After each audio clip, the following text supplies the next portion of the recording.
It's time for the Twin Sault's only local, regional, and national sports show. It's time for The Game on ESPN 1400. For the next 2 hours, we'll get an in-depth look at local sports in the Eastern Upper Peninsula and Algoma region, and hear from the coaches and players involved in the game. We'll also analyze the college and pro sports scene across the region and dive into the biggest national stories. Now, let's get to the game and join your host, Scott Nason.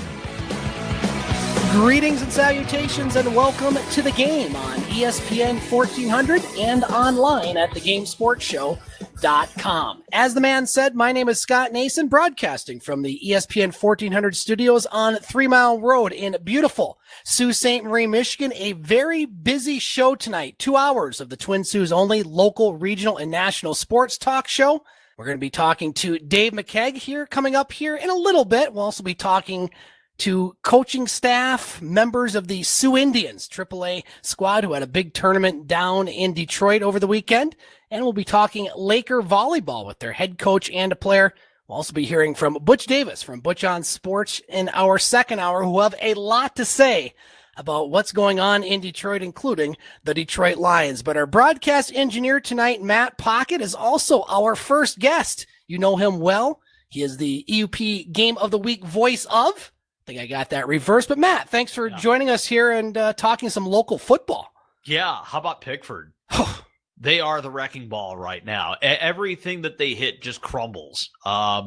They beat Engadine, and a game Engadine team. I mean, Engadine broke some good plays against them.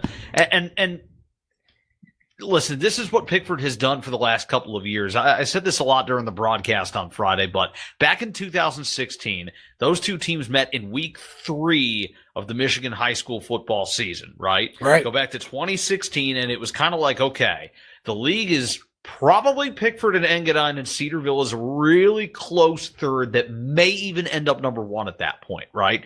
Pickford loses 42-32. Engadine winds up getting upset a little bit later on in the season, I think. No, that was just in the playoffs that year. It was the next year when they lost one in the regular season. But, boy, Engadine at that point was kind of poised to maybe be Pickford, that team that might just go crush everybody for a little while. Pickford loses that regular season contest, beats them in a close playoff game. The next season beats them by 18 and has not looked back. And by the way, that game in 2016, if they win again, Pickford does this weekend on the road at Crystal Falls Forest Park, it will be exactly 3 years since their last regular season loss. Nothing left to say, and this is not a bad league either. This is a good league. Engadine and Cedarville. Cedarville, a semifinalist last year. Engadine, another really good team.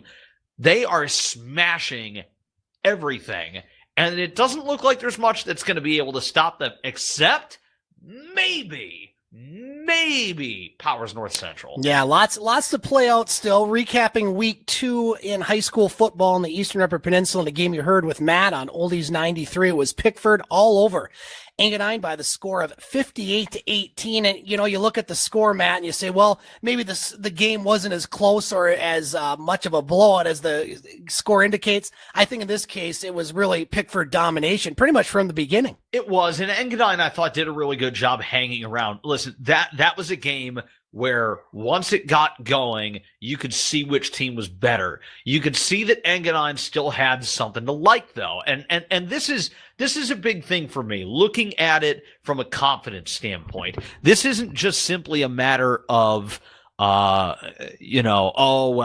go get them next week. There are things that they can pull from that game that they did well against a good team that doesn't let teams do those things generally. They ripped some big plays off. They had a big pass play over the middle to Kyle Gould that went for a long touchdown with heavy pressure. It's 8-man football, so there are areas, especially in that passing game, if you can hang in there long enough, you can expose on teams because they play single or no safeties. That's a big difference in 8-man football. There were things that Engadine can take, and now next week you can go, okay, what can we learn from that to our benefit? Because there's things that they can like from that game, and not every team can say that. Most teams look at it and go, that was a total wash, let's reset next week. I think Engadine, if they use it well, they can be in good shape going forward.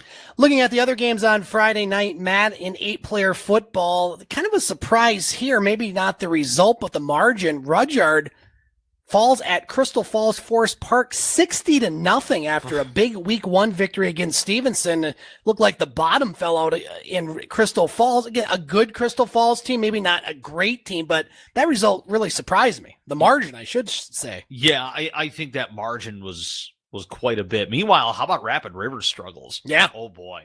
They look like they're in real trouble. And you'll see them Friday night. Yeah. Rudyard will host Rapid River on Friday. We'll have that on Oldies 93. That game's set for a 7:00 kickoff. Rapid River is in real trouble. They lost a lot of players last year. They did, and I think they were hoping for something a little bit better to open up the season, but they're not getting it right now. They got to turn it around. I think this is their season on Friday. If they can win this game, there's a chance for them to maybe claw back into playoff contention. Again, you still haven't played Cedarville. You still haven't played Engadine. You still haven't played Pickford.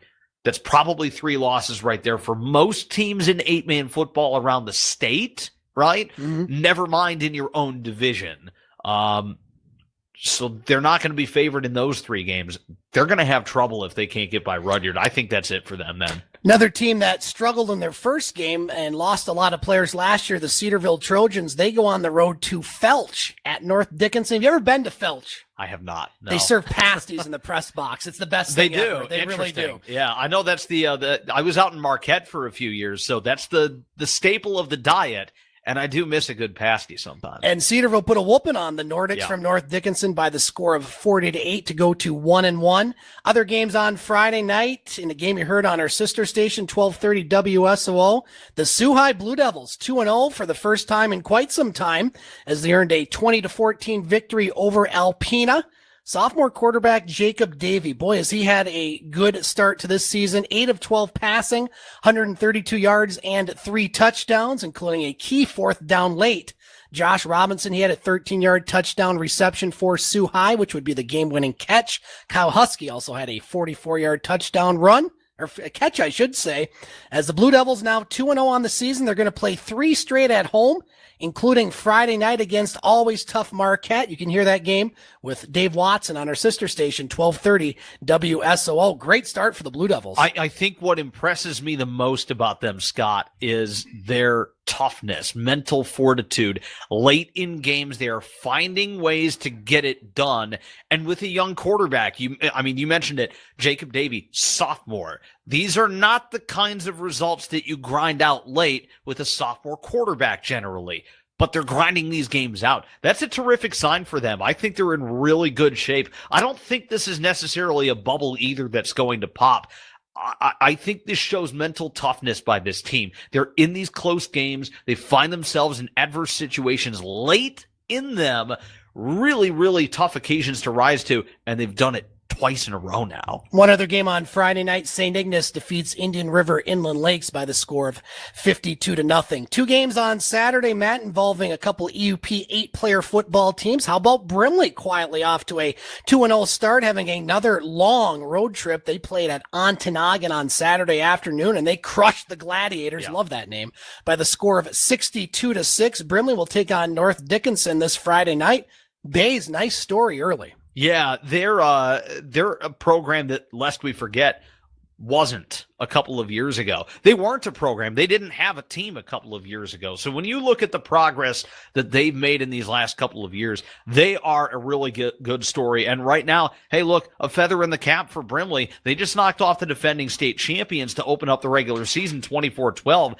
That's great for a building program. When you're a younger program, and that's what I refer to Brimley as, because they'd struggled for a while before that lost season. Now they're a program that's rebooted from that. It's about building from the ground up. I think you kind of look at everything before and go, that's something different than what this is now. And what they've had in the last couple of years since coming back has been terrific. Now you knock off a defending state champion. Things are good in Brimley right now. They really are. Newberry played their first official game in 8-player football. They had a forfeit win last week. They knock off Stevenson at home by the score of 32-8. They'll be at Ontonagon on Saturday. So Newberry, new to 8-player football, Matt, looks like a very good chance to go 3-0. Ontonagon's a team that's struggling right now. Yeah, that's the thing with these Western UP teams right now. When we found out that there was going to be this Great Lakes 8-man conference, the East and the West division, I think we all salivated at some of the matchups. But these teams in the western end of the UP are really down. I mean, even Forest Park is not what they were a couple of years ago when they won the state championship and beat Pickford in that amazing semifinal game. Powers North Central, I've yet to see them. This Pickford game is going to tell us a lot about them this weekend. That is a monumental game for both of those teams. Make no mistake about it. I think the winner of that game is a favorite for at least the state semifinals, maybe even a state championship. You got a couple other programs lurking downstate that could have something to say about that. But I think as far as the UP goes, the winner of that game is the favorite in the UP. Newberry, not sure what to make of them yet. It's way too early to tell. It's good for them to get that first win as an 8-man program. But again, kind of got to wait and see on them a little bit. Anytime that you make that shift, we've found that there are growing pains, that there is a bit of an adjustment period over a couple of years. It's a different brand of football. I mentioned it a few minutes ago, one of the big differences that I see in the game, no safeties or sometimes one safety. That's huge when you're talking about coverage schemes, when you're talking about how to lay out a defense, right? If you try to play that pass-oriented defensive scheme, well, you're giving up a lot in terms of your pass rush by and large, or in the running game. If you try to focus on the running game or getting a heavy pass rush, you can get hit over the top. So there's an adjustment period. Good on them to get that win week 1, but we still just don't know enough about them yet. Matt Pocket joining us on the game. Matt, thanks for giving us a count of high school football week 2. Again, you will be where? Friday night, Rudyard, correct? Yeah, Rudyard as Rapid River comes to town. Big game for both teams. Very good. Matt, thanks for joining us, and thanks for being broadcast engineer as well, helping me out with the ones and the twos, as you like to say. Yes, the ones and twos. Thanks, Matt. And joining us right now, our co-host, good friend, and all-around great guy, Dave McCaig, joining us in studio. Dave, how you doing tonight, my friend? I'm doing great, Scotty. Always a great intro from you, my friend, and great to see you. I always try, Dave. We got a couple minutes left in this segment. We're going to be talking to Zeke Kaunisto from the Soo Indians here in our next segment, Dave. We'll be talking junior hockey coming up with Zeke, and then the NOJHL, OHL in our next segment. But high school football started on your half of the bridge. That made no sense. Border, on your side bridge? Of the border. That's there what I'm trying to say. There you go. And it was the Core Colts in action on Saturday, and they defeated St. Mary's by the score of 29-14 to start the season. What's going on in high school football, Dave? Just starting off kind of like on our side. You know what? The high school football scene in Soo, Ontario, obviously the heavy favorites going in are the Core Colts. And talking to Tom Annett post-game, actually seeing him out, and we're going to be having him on the Soo, Ontario side of the show this week. Be very excited to talk to Tom. But the Core Colts are a dominant team from the junior side, the senior time. The workout programs are fantastic. But I'm not even putting aside Superior Heights or the St. Mary's Knights or anything of such, okay? White Pines unfortunately folded, which is very unfortunate because, you know what, we've already had a decrease in teams with St. Basil's closing, the Dunn closing how many years ago now, which is now Superior Heights combined with Wadding. So on that side, you have the 3 teams that are really been going at it, but Cora, they have nice new jerseys on the field out there. They're well coached. Their program is fantastic, and they showed their sign of dominance, rushing the football, passing through the air, their defense, just the play calling, the audibles called on the sideline, everything. And, you know, personally, I was unable to make it, but we did have a representative of one of our analysts on the show go there to check out the game and give us some feedback, and it was just an impressive showing all around for the Cora program. Dave, we're going to take a break here on the game. Our guest has arrived. When we come back, we're going to talk Soo Indians hockey with their general manager, Zeke Kaunisto. The Indians were in action this weekend down in the Metro Detroit area, played 3 games. We're going to talk about that, the season, and what's coming up here on Saturday, the home opener against CompuWare. That's coming up next on the game here on ESPN 1400. Looking for the lowest prices and the best deals on quality used cars, trucks, or SUVs? Look no further than Rodenroth Motors. We have the largest selection of quality pre-owned certified vehicles ever, all priced below book, and all come with a 12-month, 12,000-mile warranty. It's our way of standing behind what we sell and guaranteeing you that you'll get the highest quality pre-owned vehicle only at Road Rock Motors. Stop in and check out our largest selection ever. With prices starting at $49.95, I'm sure we'll have something for you. Don't forget to look for the hang tag specials. These units are clearly priced at or near dealer cost. Just another way we can save you even more money. Come see why all roads lead to Road Rock Motors for Chevy, Buick, and GMC, the #1 volume dealer in the Eastern UP. At the corner of 3 Mile and Mackinac Trail in beautiful Sault Ste. Marie. Find us on the web or like us on Facebook. Chevy, find new roads. September is Pain Awareness Month. Arfstrom Pharmacy, your locally owned Health Mart pharmacy, has over-the-counter products to help with your aches and pains. Hi, this is pharmacist Andrew Zoki. Health Mart brand pain relievers feature high-quality ingredients but cost considerably less when compared to the national brands. We also offer Ananda Professional Full Spectrum Hemp Extract, which is only available for sale at a pharmacy. We are currently the only location in the Sioux area offering this professional-grade hemp extract. Stop in and talk to our pharmacy staff about the different products available. For another pain management option, Arfstrom Medical Equipment and Supplies carries fast-acting professional strength BioFreeze. It's the #1 clinically recommended topical pain reliever. Let Arfstrom Pharmacy help you get your pain management back on track. Stop in today at 415 Ashman Street in downtown Sault Ste. Marie, Michigan. Open 9 till 7 Monday through Friday and 9 to 5 on Saturday. Health Mart, caring for you and about you. Let's get back to the Twin Sault's only local, regional, and national sports show. Let's get back to the game on ESPN 1400. Welcome back to the game on ESPN 1400 and online at thegamesportshow.com. Scott Nason and Dave McCaig here in the ESPN 1400 studios. We are talking local sports and local hockey with Zeke Kaunisto, the general manager of the Soo Indians Midget AAA squad. Zeke, always glad to have you on. You're on every year around this time. Good to see you again, sir. Yeah, thanks for having us on. It's been a busy start.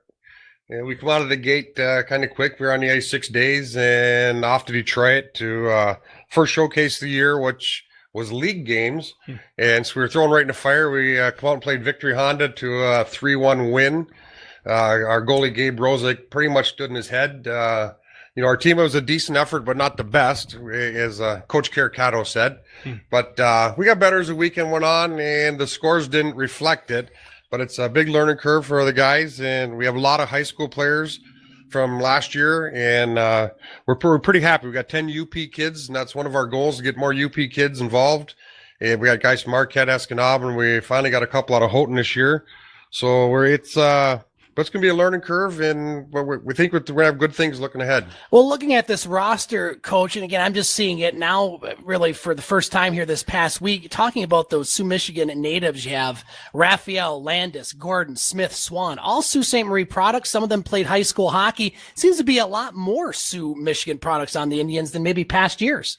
Yeah, this is the most locals probably in 5 years since the McLaren and Calder days. Mm-hmm. It's Alex Gordon's older brother was on the team then, Brandon Gordon. These guys have all moved on to college, which is a good thing, which is why we're here, trying to get the kids to move on. See, now Patty Caricato being behind the bench, such a strong influence for the young guys in here in hockey. He had such a strong presence when he was coaching these Sioux Thunderbirds. Now, obviously, his resume goes without saying with all the success he had there. But obviously, what can he do as a coach, you think, to bring out the best in these players from what you see?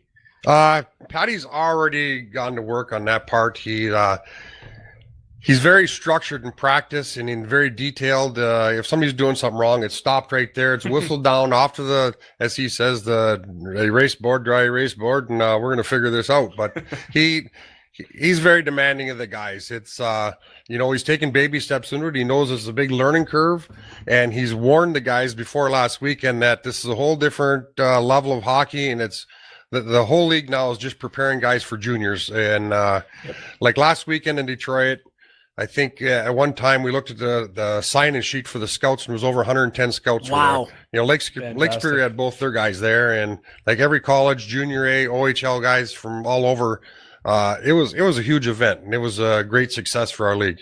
Well, looking at some of the teams that we cover, Zeke, looking at the Thunderbirds, the Eagles, the NOJHL, and just all these leagues, and that's just naming the local ones that your players have advanced to. I mean, as a general manager, obviously you're looking to do just that. You've had a lot of success over the past few years.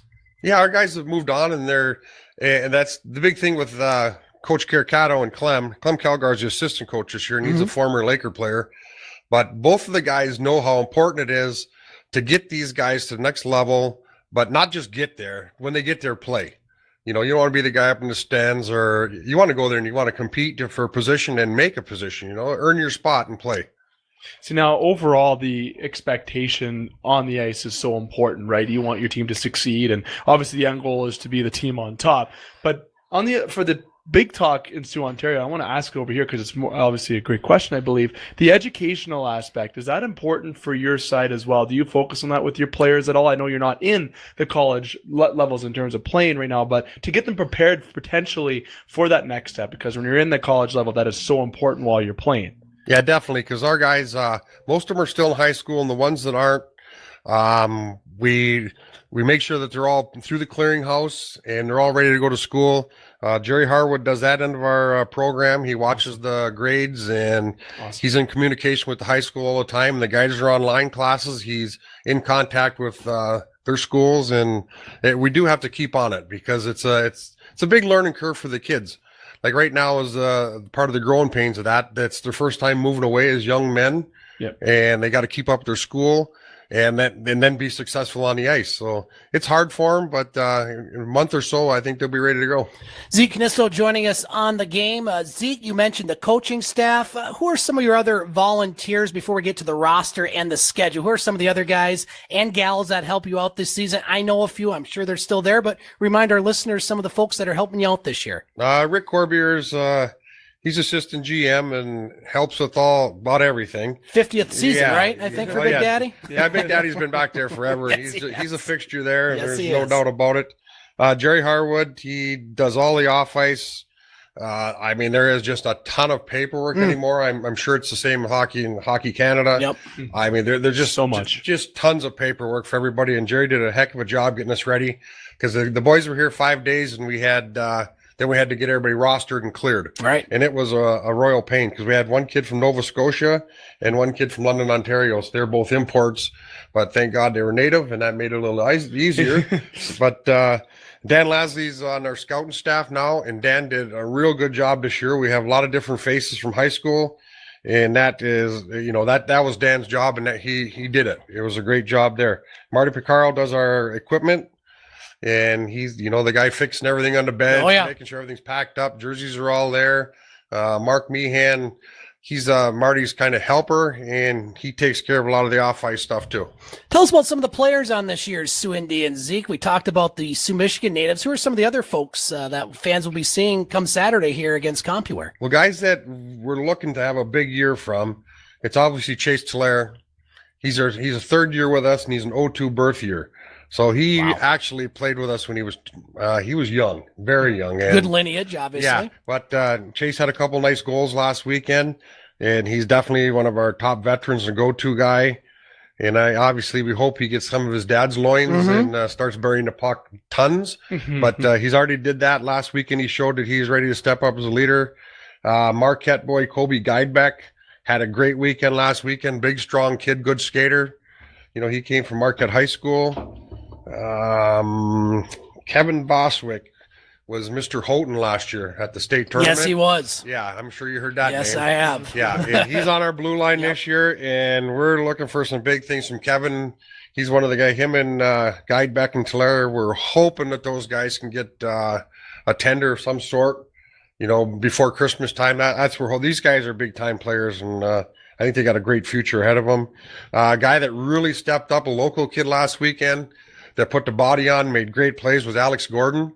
And that was great to see. Alex worked really hard this summer, preparing for this. And he had a real nice weekend and did a real nice job. So those are a few of the guys that we're looking for big things out of right away. But we do have a bunch of guys that are more than capable of getting the job done. Returner Nick Costello from Chicago. He had a good weekend last weekend. He's no 2 birth year, and he just got to get bigger, a little stronger, and Nick's going to have a good future too. Looking at your schedule, Zeke, you have your home opener this Saturday, 4:00, I believe, at Taffy-Able Arena against Compuware. Is that the right time? Yes, 4:00 at Taffy-Able, and as usual, there's no charge. We can't charge. Right. But so, yeah, Compuware's coming up just for one game, and it sounds kind of screwy, but now that our league has Showcase and you have to play home and home with everybody, we're only allowed 60 games before the state tournament. We have like 58 right now. Wow. We have to make a return trip to Lake Forest for Darren Madeley yet. Yep. So that's why they're coming up for one, but it's going to be a good contest for us. I think they were 2-1 at this opening weekend, and we were 1-2. But we're going to match up, with everybody. We should be able to compete with every team, if not beat. So, and Coach Caricato, I won't get beat twice by anybody. So. That's a good way to put it. That definitely sounds like him. The Indians will then go to Blaine for a showcase tournament September 19th through the 22nd. And I really like, Zeke, your home schedule. You have Tri-State Spartans September 28th, 29th. You mentioned Lake Forest Academy, October 12th and 13th. And then your November, December, January schedule. You have the Oakland Junior Grizzlies November 2nd and 3rd, Bell Tire 16th and 17th, Meyer the 30th and 1st, Little Caesars, Fox Motors, Honey Baked, all in December, January. I mean, you're always playing good teams. That's a great home schedule. Yeah, right we were pretty fortunate. We have 26 home games this year, and it's but then we're on the road for January and February. We're gone a lot, but that's just the way it went. We had to get the league games in, but everybody's coming up now, and so it should be good. Like the weekend right after Christmas, we have Thunder Bay coming in for 2 games on a Friday. Then we play Honey Bake Saturday night at the Puller prelim to the Eagles. So that should be a great night and a lot of fun at the Puller. So get that place rocking, and I'll be there. Should be 2 good games. I'll be there. Zeke, anything else you want to tell our listeners here on the game as far as this upcoming season? We'd love to get you back on, your coaches, maybe a couple players down the road, but anything else you want to bring up? Yeah, I'd like to get the coaches up here one of these nights, and Patty's working across the river again and living over there. And Clem was busy. His daughter had cross country meet in Newberry. But the other shout out I really need to give to is Patty Ordaway. She's helping Jerry with the housing, and that is a job and a half to find housing for all these kids and make sure that it's a safe environment and all that stuff. So, will you tell Patty Caricato that he'll be sitting with me over in Soo, Ontario? I'll definitely have to reach out and arrange something with him and sit down. We got a lot of stories him and I can share. You might have to go to the service grill or something for that. I think that's kind of in his neighborhood. I think so, yes. And we do have one game scheduled with the Thunderbirds where they're hoping to squeeze us in another one. The AAA team. Right. Yeah. Jamie Henderson. Yeah. Jamie said, he says right now, just can't schedule any more with you, but we do have one in February. But we're hoping to do more with that. So that'd be great. You have to, I think, getting that over the border, I think it'd be very important to get everyone practicing. I know it's hard to get a league together, but it'd be very important, I think, to have those exhibition games and practice together. I just think that'd be a great idea. Well, the best thing in the future would be is if we really have to get a tournament up here again. Like it used to be the Steel City was here, and that was a phenomenal tournament. And, if we could start working with Thunderbirds and the Eagles and at both the juniors and the midget teams and get a nice tournament up here again, because Honey Bake's already said they'd be coming up, and a couple teams, they said, if you want to have a tournament, we'll commit to it. So it's one of these things we have to do in the future, but that's, down the road from now. Zeke Kaunisto joining us on the game, general manager of the Soo Indians. The Indians will be in action at the Taffy-Able Arena this Saturday at 4:00. Zeke, thanks for coming in. We'll be talking more Soo Indians hockey this season, and best of luck this year. Okay, thank you. And we'll be back with more on the game here on ESPN 1400. Overacting? Once more into the breach, dear friends, once more. Or close the wall up with our English dead. In peace, there's nothing. Underacting. Once more into the breach, dear friends, once more, or close the wall up with our English dead. It doesn't take a theater director to tell the difference between overacting and underacting, but it's not as easy knowing whether you're overinsured or underinsured. A low rate isn't a good thing if everything you hold dear, your family, your home, your future, isn't protected properly. That's why you have Farm Bureau of Michigan agent Dean Garlinghouse to take the drama out of making sure you have the coverage you need. Insurance is Dean's life. Trust your future to Dean Garlinghouse to avoid poor coverage. Alas, poor Yorick, I knew him, Horatio. A fellow of infinite jest, a most excellent fancy. Oy. So you can get on with your life. Call Dean Garlinghouse at Farm Bureau Insurance today.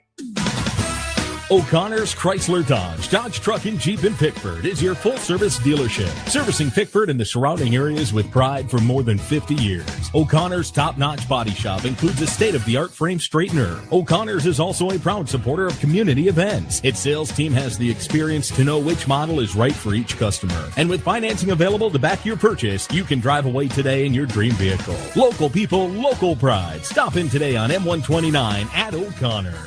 Well, it's nearing the end of our beautiful summer, and if you'd like to kill two birds with one stone... Wait, that was just an expression. What was I saying? Oh, yeah, you can make some extra money by cleaning up around your home, garage, and yard. Gather your scrap metal and bring it to Reed Metals. Reed Metals pays $50 for a full, large General Motors catalytic converter and $6 per average car battery and $12 per semi-battery. Bring in scrap vehicles or any other recyclable metals, and they'll print you a check. Reed Metals, the honest, one-stop metal recycling business. Visit reedmetals.com or call 906-632-0018. Reed Metals, 13 miles south of the Soo on Mackinac Trail. Reed Metals is only minutes away from helping you make money before the summer ends. No birds were harmed during this production, nor were any actual stones thrown.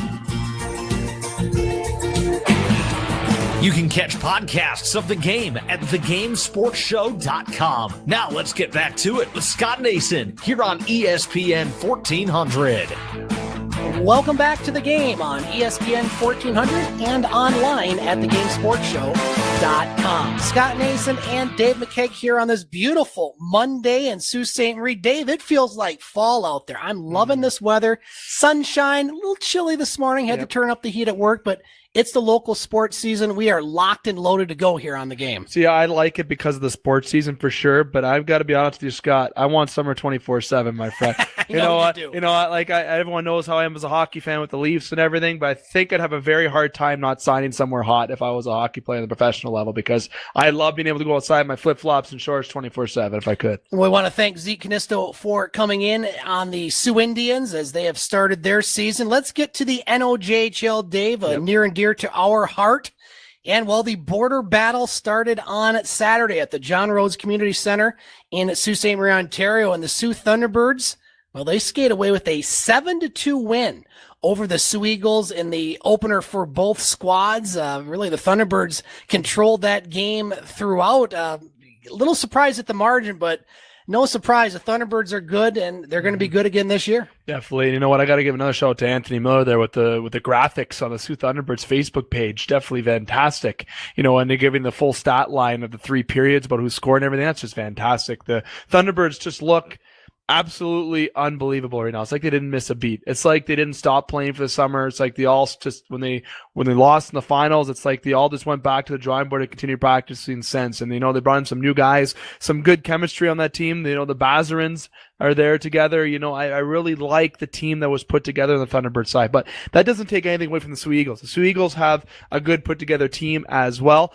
Just the Soo Thunderbirds looked just that extra little bit hungrier this weekend. They just looked like they wanted that little bit more, and that's why the deficit showed the way it did. Matthew Bazarin had a pair of goals for the Thunderbirds. Tyler Savard and Nolan Ford dish out a pair of assists on Saturday. There were some other games going on the NOJHL. We'll recap them quickly. Friday night, Blind River over Espanola, 5-4. How about this score? Powassan 11, Rayside 1. That game was 10-0 early in the second period.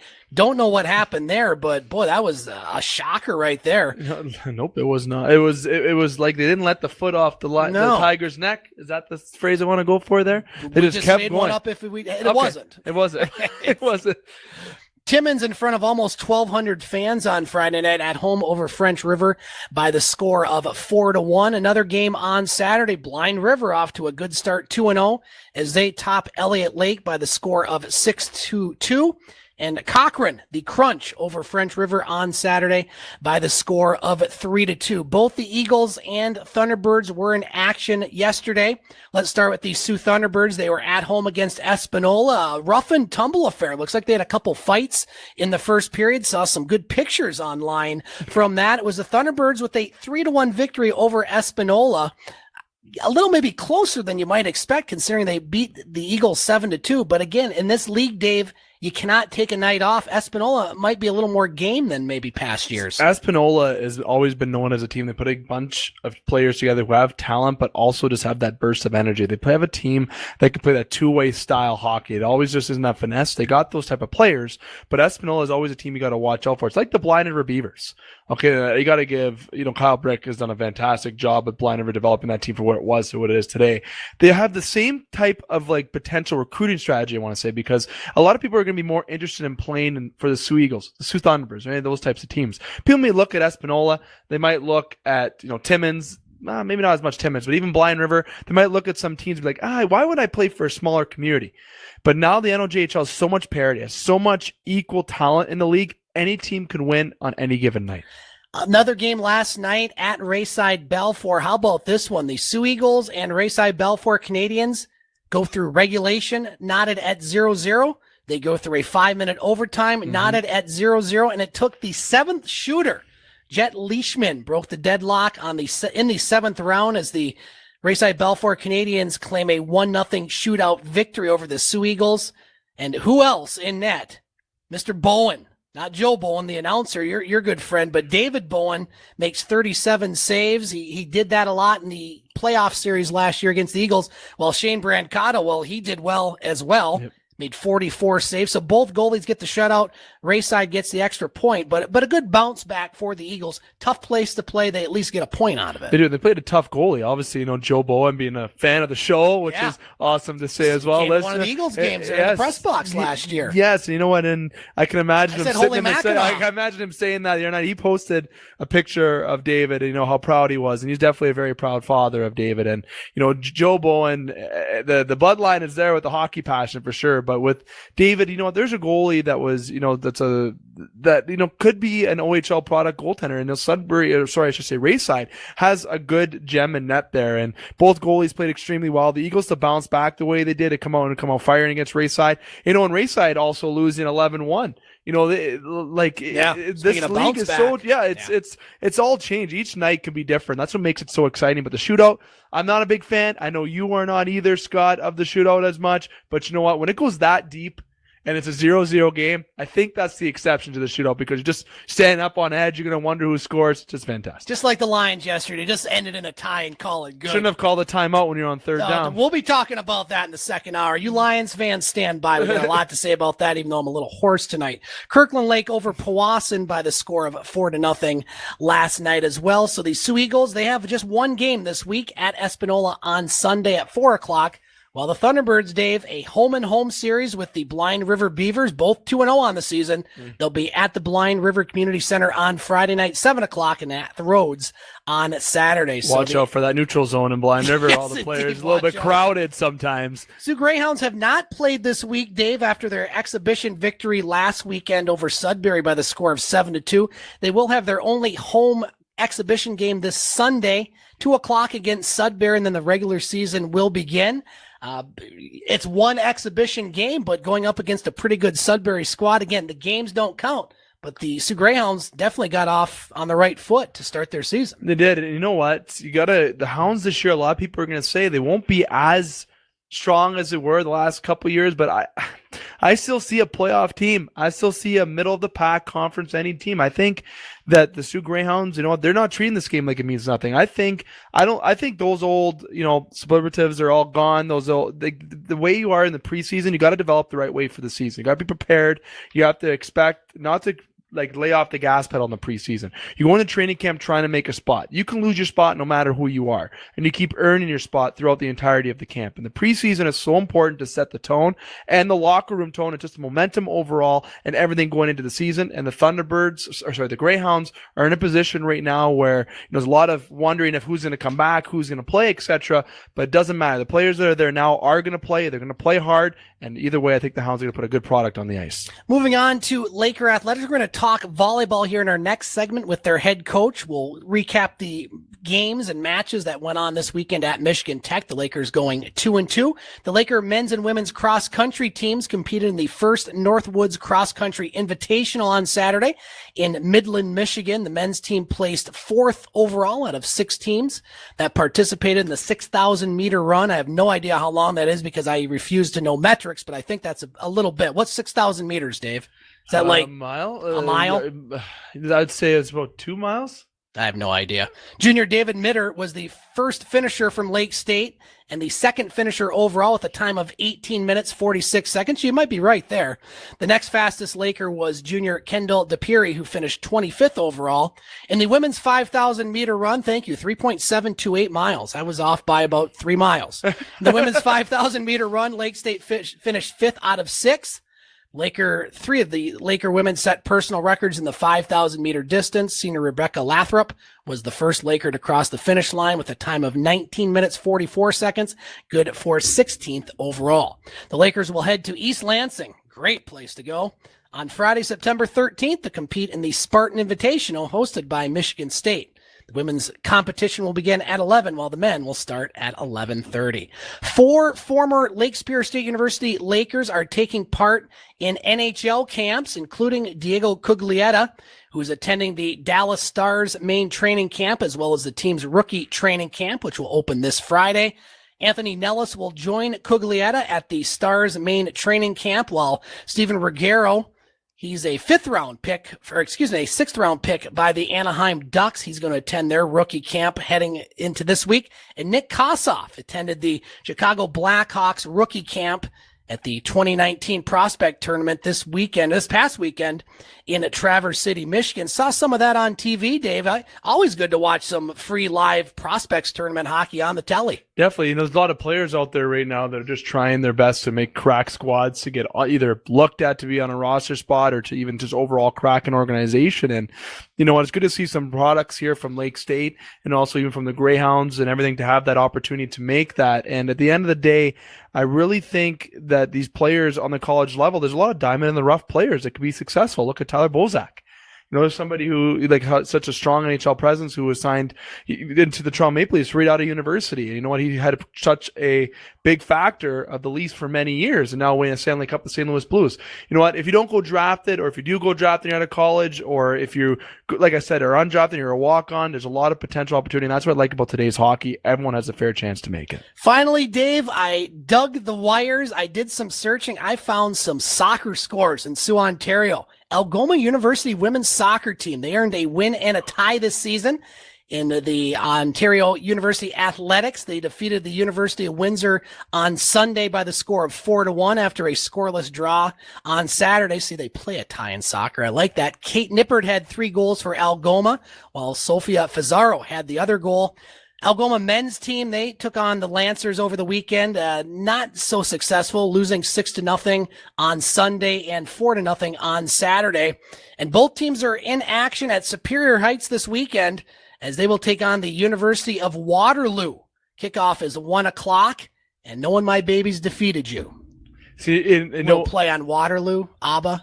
Nothing? No, I just know Dancing Queen that much. Sorry, I don't know if I have to look that one up. I'm gonna have to. I just know Dancing Queen. I think that's their best tune. Anyway, I have a chance to get ABBA on the Game Sports Show. I'm for it. See, and I got to give a shout out to Daniel Scarpino. Yeah. You know, there's a guy that who's actually committed to being an analyst in Soo, Ontario with the show. Who's going to be coaching with the Algoma University Thunderbirds. He actually just posted the article. He's going to be posting articles after each weekend with the Algoma University soccer. So he definitely posted something today. So go on and check that out on our Facebook page. Nice long. It almost seems like Dave McCaig would have typed it, but I promise it wasn't. It was Daniel that typed it. Grab a lunch if Dave McCaig typed it. And honestly, Daniel did a fantastic job. Very nice little article. So it'd be great to get all their feedback this year. They know the women's team that's actually very successful. They haven't had a lot of success in recent years, to be flat out honest, and I got that from a lot of people that are involved in the program. They have the right individuals now at the helm, the good program in place. I'm excited to see what the female and the men's team could do this year. Finally, Dave, Sault College, who shifted to outdoor soccer this year after playing indoors. They hosted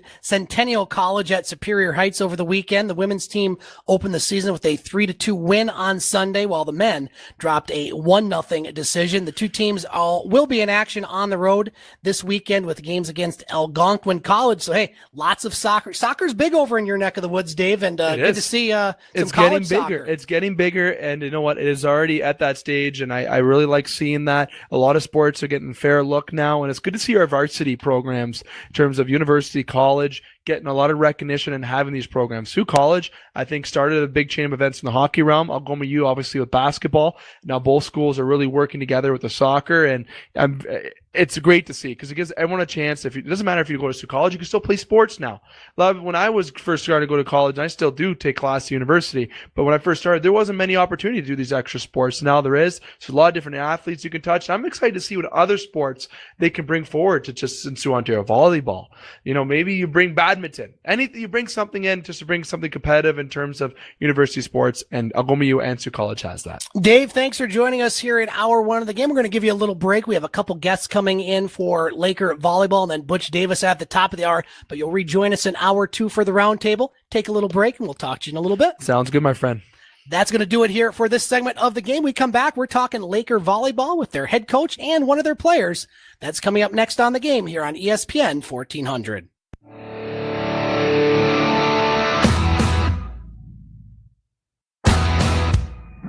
Paul Thompson here with Gaylor Thompson Sales and Service, just off I-75 in Rudyard, inviting you to stop in and see the largest selection of equipment in the Eastern Upper Peninsula. To complement our full line of Mahindra tractors, we have trailers including goosenecks, dumps, cargos, car haulers, and utility trailers. We also have a full line of lawn and garden equipment with Cub Cadet and Exmark. Over 50 mowers to choose from, a full line of parts, and we service what we sell. Looking for an outdoor wood or pellet furnace or parts? We stock water pumps, exchangers, PEX supplies, and more. Also, check out our full line of Boss and Fisher snow and ice equipment. Here at Gaylor Thompson and Rudyard, we are open Monday through Friday, 8 to 5, and Saturdays, 9 to noon for your convenience. Just off I-75 in Rudyard, 30 minutes from the bridge. If you need it, we have it. Give us a call at 906-478-3026. Hope to see you here.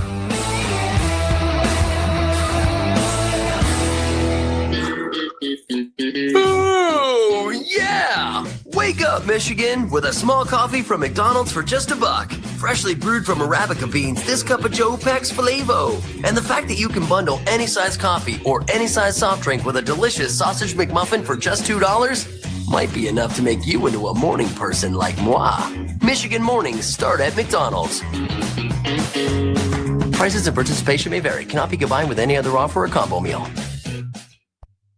The local housing market is competitive, and unless you have the right team in your corner, you might miss out on your dream home. That's why happy customers choose Old Mission Bank for their home mortgage needs. We provide quality service from the time you submit your application to closing and then through the entire life of your loan. Let our friendly, knowledgeable staff be your financial partner. Call or stop by to check out our competitive rates and all the other fast, simple solutions we offer at Old Mission Bank. We're located in Pickford and Sault Ste. Marie, Michigan. FDIC insured, equal housing lender.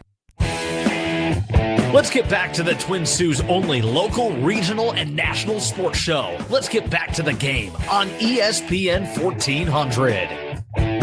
Welcome back to the game on ESPN 1400 and online at thegamesportshow.com. Scott Nason broadcasting from the ESPN studios here on 3 Mile Road on this beautiful Monday night. We'll have hour two of the game coming up at 7 o'clock with Butch Davis from Butch On Sports. We'll also be rejoined by Dave McCaig. We're hoping to hear from EJ Russell in Escanaba, Michigan. But we have our next two guests here in studio from the Lake Superior State University volleyball team. Their head coach, Dave Schmidlin, and one of their players, sophomore Abby Beachnau. Did I get both names right first and foremost? Abby, how did I do? Perfect. Perfect. Dave? Very good. Well, Dave, this is my first chance to interview you after coming to Lake State last season. I guess before we get into this year's team, the results and such, just tell us your path to becoming Laker volleyball coach. How did you get here? Oh, well, the job was available when I was looking, actually. So, but I've I started out coaching men's volleyball at a really high level back in the early 90s. Went to a couple Final Fours as an assistant coach. Was the head coach at Oakland University from 03 to 06. Went back to coaching men in 09 in Milwaukee and North Carolina. And was coaching women in North Carolina, moved back to Michigan in 2016. Lake State became available and came up, took a look, and liked what I saw and thought I'd give it a shot. Looking at last season, the team got off to a slower start, but then you picked it up once GLIAC play came about, and you inherited a program that was down that you're trying to rebuild. Where you're at right now from where you started, how do you feel things are going? We're off to a really good start. Last year, we actually started pretty well, even though we went 0-7 to start the season. We were a young team with a strong senior core, and the transition from what I was inheriting to what we brought in as far as players and talent, we went well last year. This year, we were a lot younger than we were last year. Only 4 upperclassmen and 16 freshmen and sophomores. Wow. So, but we're very athletic. A lot of the returners from last year got a lot of playing time. So even though we're young, we do have some experience on the floor. But, offensively is the biggest difference.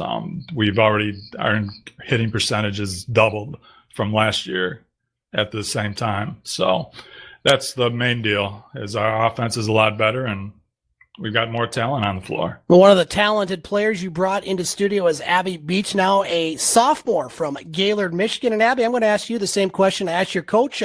Your path to Lake State. What was your path, and why did you decide to come here and play volleyball? I was actually filling in for a club team that had just been started in Gaylord, and we were playing in Alpena, and I just so happened to be at the same tournament that Coach Schmidlin was at, and he scooped me up from there. And since then, since I first talked to him, actually, my mom played volleyball at Lake State, so I was already interested. And it was basically just, I made my decision kind of pretty early. So you have your freshman year last year, transition to your sophomore year, starting the season this year compared to starting the season last year. How different is it for you? Obviously, you have some time and experience under your belt. You feel, is it a little easier preparing for what you need to prepare for? Yeah, I do think it actually has gotten easier. The only major difference is the other players that are in the back row with me. Last year it was 2 seniors that took a huge role. And this year it is freshmen or other sophomores or juniors that are with me. Now, you're listed as a libero. For those that maybe aren't familiar with volleyball, explain to our listeners what a libero is. I know they wear a different colored jersey, if I'm not mistaken. Tell us what the role is of the libero. The libero is, their only job is to play defense and serve receive. That's the most important skill. They can never play in the front row. And you explained it. Dig balls. Simple as you get to stand out by wearing a different colored jersey. That's what I've always noticed, is the different colored jersey there. Looking at your season, Coach, you played at Michigan Tech this past weekend, going 2-2 at the Michigan Tech tournament. First day you lost to Southwest Minnesota State and Upper Iowa. Just tell us a little bit about those matches, and 2 pretty good teams right there. How did you think your team played after Fridays? Well, on Friday, the first match, I thought we played really well. Probably the best we've played since I've been here.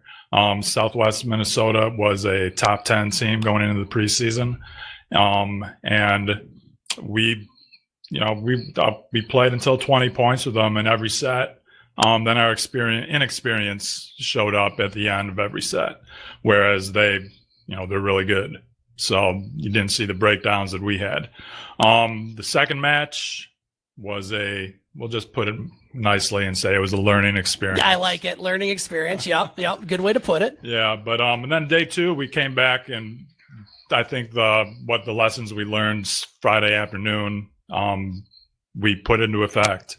We played really solid overall, low error. And we played, these 2 teams we're playing were not as good as the teams we played Friday, but those are the teams if you want to be a good program, you got to beat those teams. And, take the lessons you learn and apply them to the next opportunities. Yeah, you beat University of Mary and Minnesota Crookston. And Abby, playing 4 matches in 2 days at the beginning of the season, obviously you're just starting with school. Obviously you're just starting with conditioning. Does fatigue ever set in? That's a lot of matches in a couple days, especially at the beginning of the season. Fatigue really mostly only sets in at the end of matches when it's really important that we have to push through. That's really only when I notice it. At the beginning of every set and every match, I think our adrenaline is going so fast. We don't really recognize it, but at the end when we are getting tired, that's when we have to really push through it. And Coach, what are some of the things that you do as far as conditioning your team? Is it something that you want them to work year round on? And during the season, what sort of things do you do that you don't want to give away too many secrets? There's no secrets. You lift a couple days a week in the off season. Year round thing. We lift year round. So the thing we have to trust is in the summer they're going to do it on their own because we don't have any contact with them, and we're the only sport that really, besides football, that starts right when you get to school. Right. So you've got to really our culture has to reinforce that you need to be prepared when you get here. On top of that, our practices are pretty fast paced. We don't have a lot of breaks, and so there's conditioning built into our practice. It's pretty game-like to begin with. So Dave Schmidlin, head coach of the Laker volleyball team, along with Abby Beachnau, joining us on the game. We got about 5 more minutes before we go to the top of the hour. Looking at your schedule, you guys hit the road again. You're heading to St. Cloud, Minnesota, a little bit further than Michigan Tech, to take part in a crossover tournament. You're going to take on host St. Cloud State on Friday morning. And then you'll also take on teams such as Minnesota Crookston, Minnesota Duluth, and a South Dakota team. Those teams, do you scout much, Coach? What do you know about them? I know there's a couple big hitters in that group. Yeah, well, I just finished watching some video on St. Cloud. They're a solid team. We played them last year also, and I feel like the reason I wanted to play them again this year is because I feel like they're a good barometer, measuring stick from where we were last year. So they're going to be good. All the teams in Minnesota are strong since there's only one D1 program in Minnesota. There's a lot of talent in Minnesota. There's a lot of volleyball talent, and those kids all go to the D2s. So it's great preparation for our conference. So St. Cloud State's going to be really strong. Playing Crookston again this coming weekend is practice for our team because we play the teams in our conference twice. Yeah. So that'll be the first time we get to have a repeat opponent. And then on Saturday, Duluth, which is probably, at least I think they were preseason top 10, if not top 15, will be another measuring stick because we played them last year also. And then South Dakota School of Mines is an unknown. Yeah. But it's supposed to be a winnable match for us. So I'm not to take anything for granted, but we're hoping to go at least 2 for 2, and it might be nice to knock off one of these ranked teams. Absolutely. Abby, having these long road trips at the beginning of the season, obviously you're just starting school, so you have to balance that, academics and athletics. But do you feel at the beginning of the season to have a long road trip helps with team bonding as far as, getting to know, especially the new players maybe that are new to volleyball? Have you found that that's a real good bonding experience for you and your teammates? I really do think it's good team bonding. We're together for a very long time in a very small space, and it's also a great opportunity to build some culture with the younger people as far as like what we do when we stop, what we do when we get there, warm-ups, all that kind of stuff. How did you feel about the balance of athletics and academics last year? I know I just struggled with academics and I didn't do athletics when I went to school, so it was a little tough. I can't imagine how it is for you athletes. Were you able to balance that out last year? Yeah, I think in season actually it's not as difficult because there's structure a lot. Once you get in a routine, it just keep the routine and it's not as difficult. Coach, looking at the rest of your schedule, you'll have your home opener on Friday, September 20th against Ferris State at 6:30 and then take on Northwood at 2. Obviously, there's a lot of good volleyball teams in the GLIAC. Who are some of the big hitters as far as that bunch? Well, Ferris is the top team in our conference for the last 4 or 5 years now. They really haven't lost anybody. So they're going to, we have to go right off the bat. Northwood is a team that is probably a year or two ahead of us in the rebuilding process as far from a coaching standpoint. But we've closed the gap on them pretty fast. And that, number one, I'm excited to see what we look like against Ferris because we played them pretty tough in the last couple of years. And if our offense can produce, who knows what can happen there. And as far as Northwood goes, even though we've been right on their tails, we have not been able to take a match off of them yet.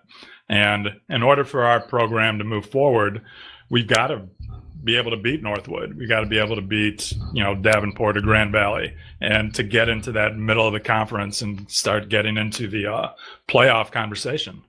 Head coach Dave Schmidlin, along with player Abby Beachnau, joining us on the game.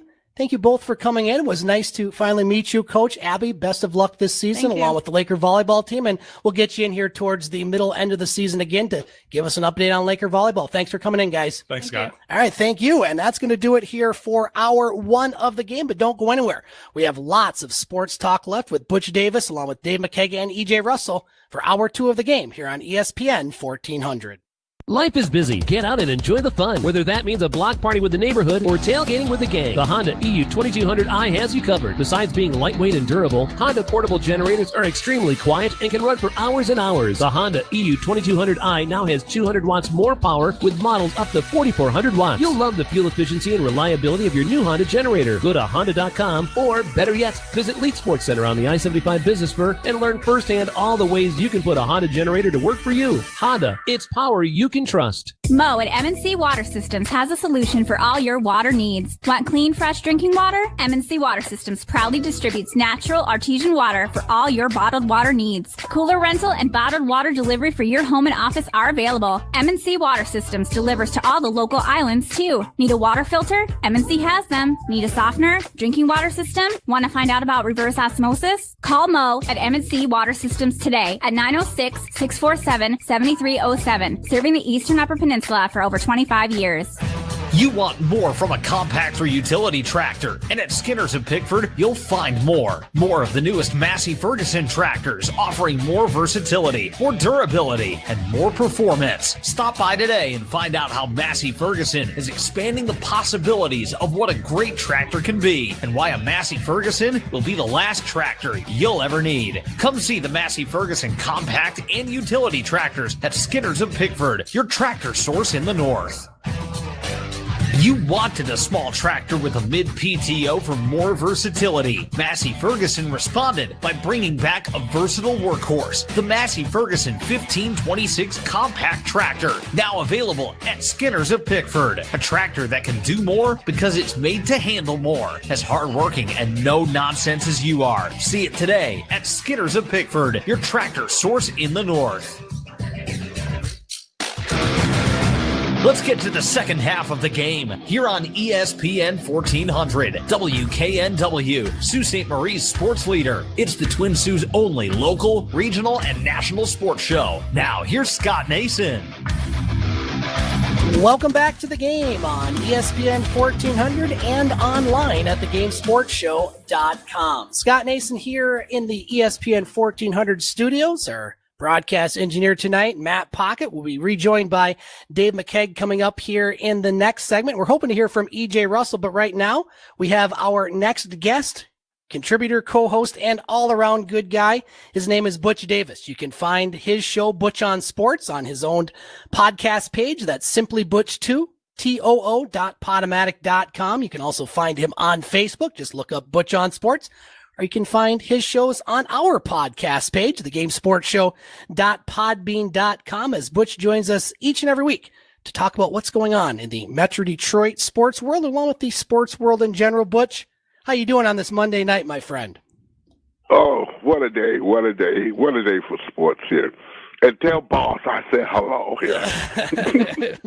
Indeed. Butch says hello, Matt. Wanted me to say hello. Well, let's talk first. Let's just get right to it, Butch.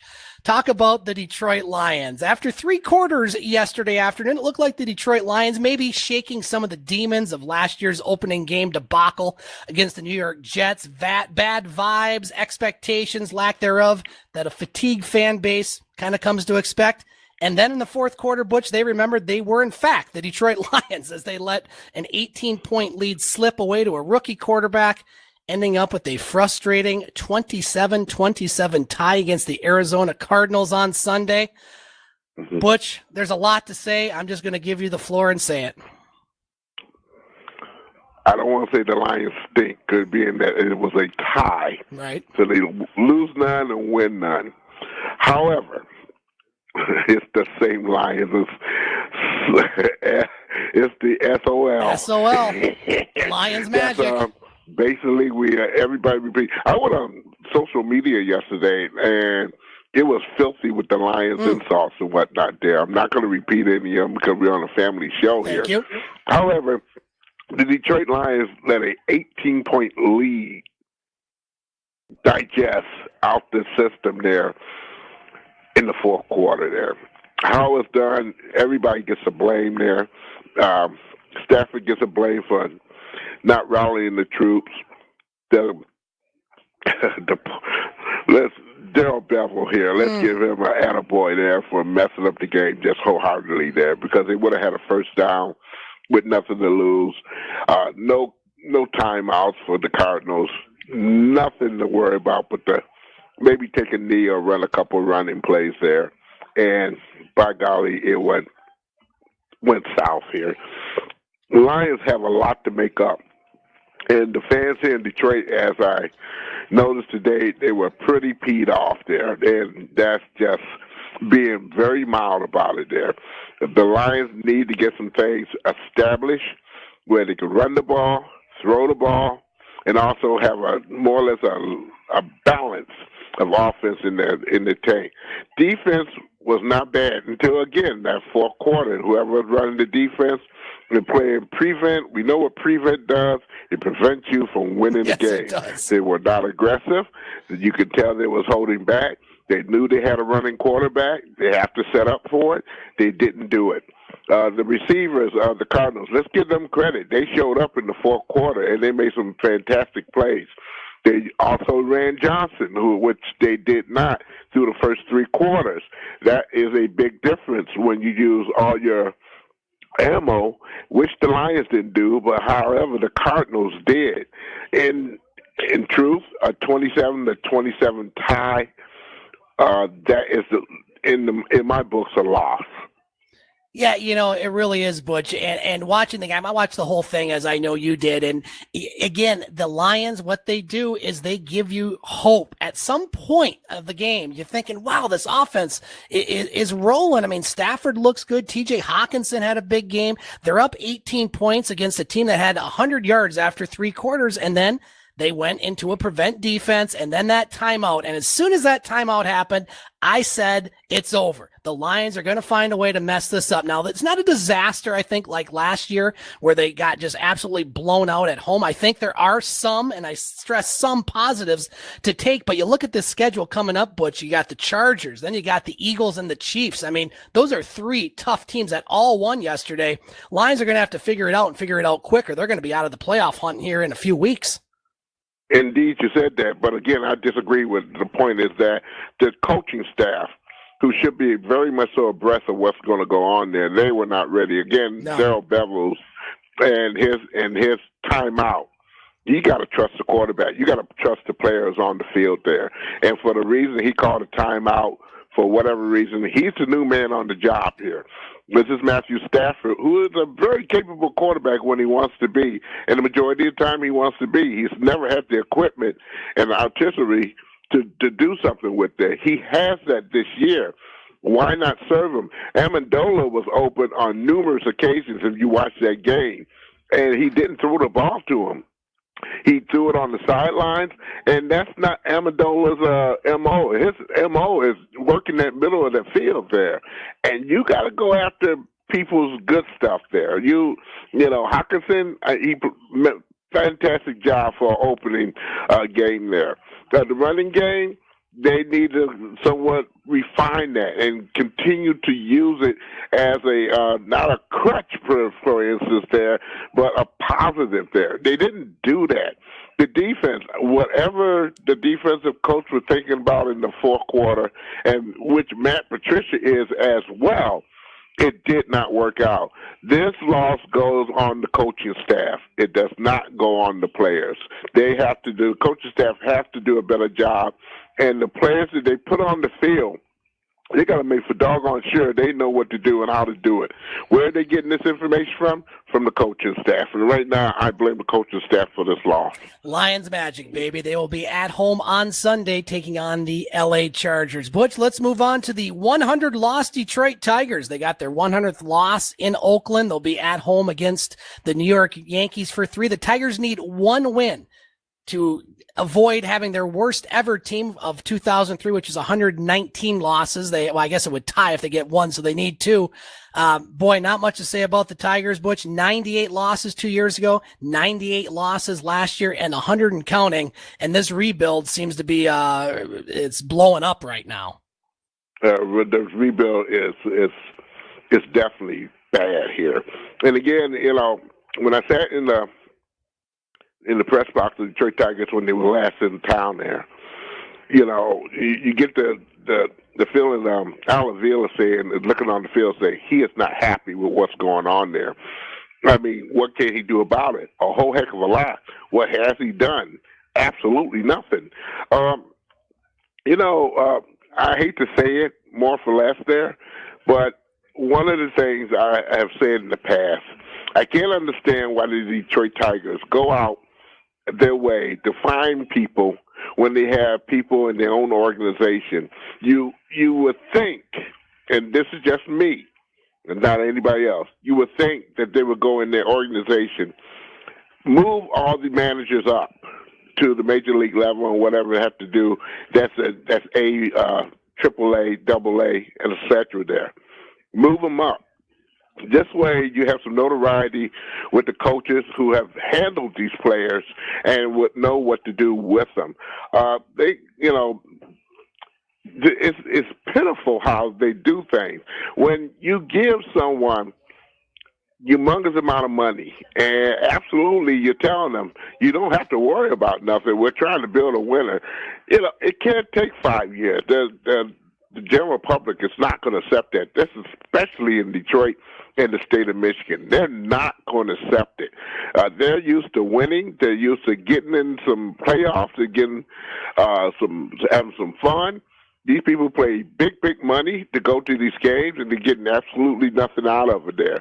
And I'm not glad or proud to see people not show up for the games, but they have very good reasons not to do that.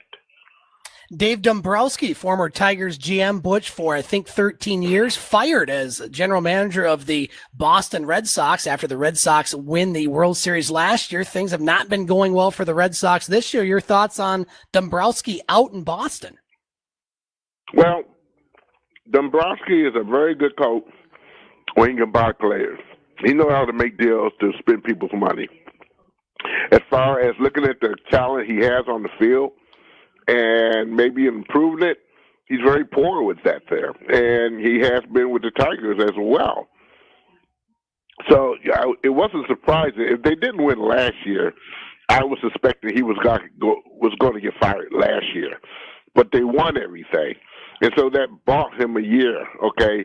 He did not do anything to improve the club or maybe make some changes as far as trades is concerned to make the team a lot better. And the results of it, you're looking at Porcello, a good pitcher, not doing well. Price, a good pitcher, not doing well. Several fielders on the team, not doing well. And he is the guy in charge of that there. He's the one that can push the buttons or maybe making trades or bringing up some people that's going to effectively keep that momentum going with that world championship type of attitude. And he didn't do it in Boston. And Boston right now, they are winning stock. And we're talking about the hockey team. We're talking about basketball. We're talking about baseball. And we're definitely talking about football. These people expect winning. They expect you as a manager to do your very, very best. And in their opinion right now, Dombrowski has not done his best for the money that he's asked for to be demanded to be paid to him. Butch Davis joining us on the game. Butch, let's move quickly to college football. Both Michigan and Michigan State were in action this weekend. Michigan State looked good on the field. Not quite sure about those jerseys, winning 51-14 over Western Michigan. And Michigan, oh my goodness, did they almost have it? Well, they did have a scare, losing in double overtime to Army by the score of 24-21. So Michigan State offense looked good against an opponent maybe that's not the strongest. And boy, I wouldn't want to play that Army team if I was in college football. That was a tough, hard-nosed football team. Michigan got away with the squeaker there, Butch. Army is a very good team.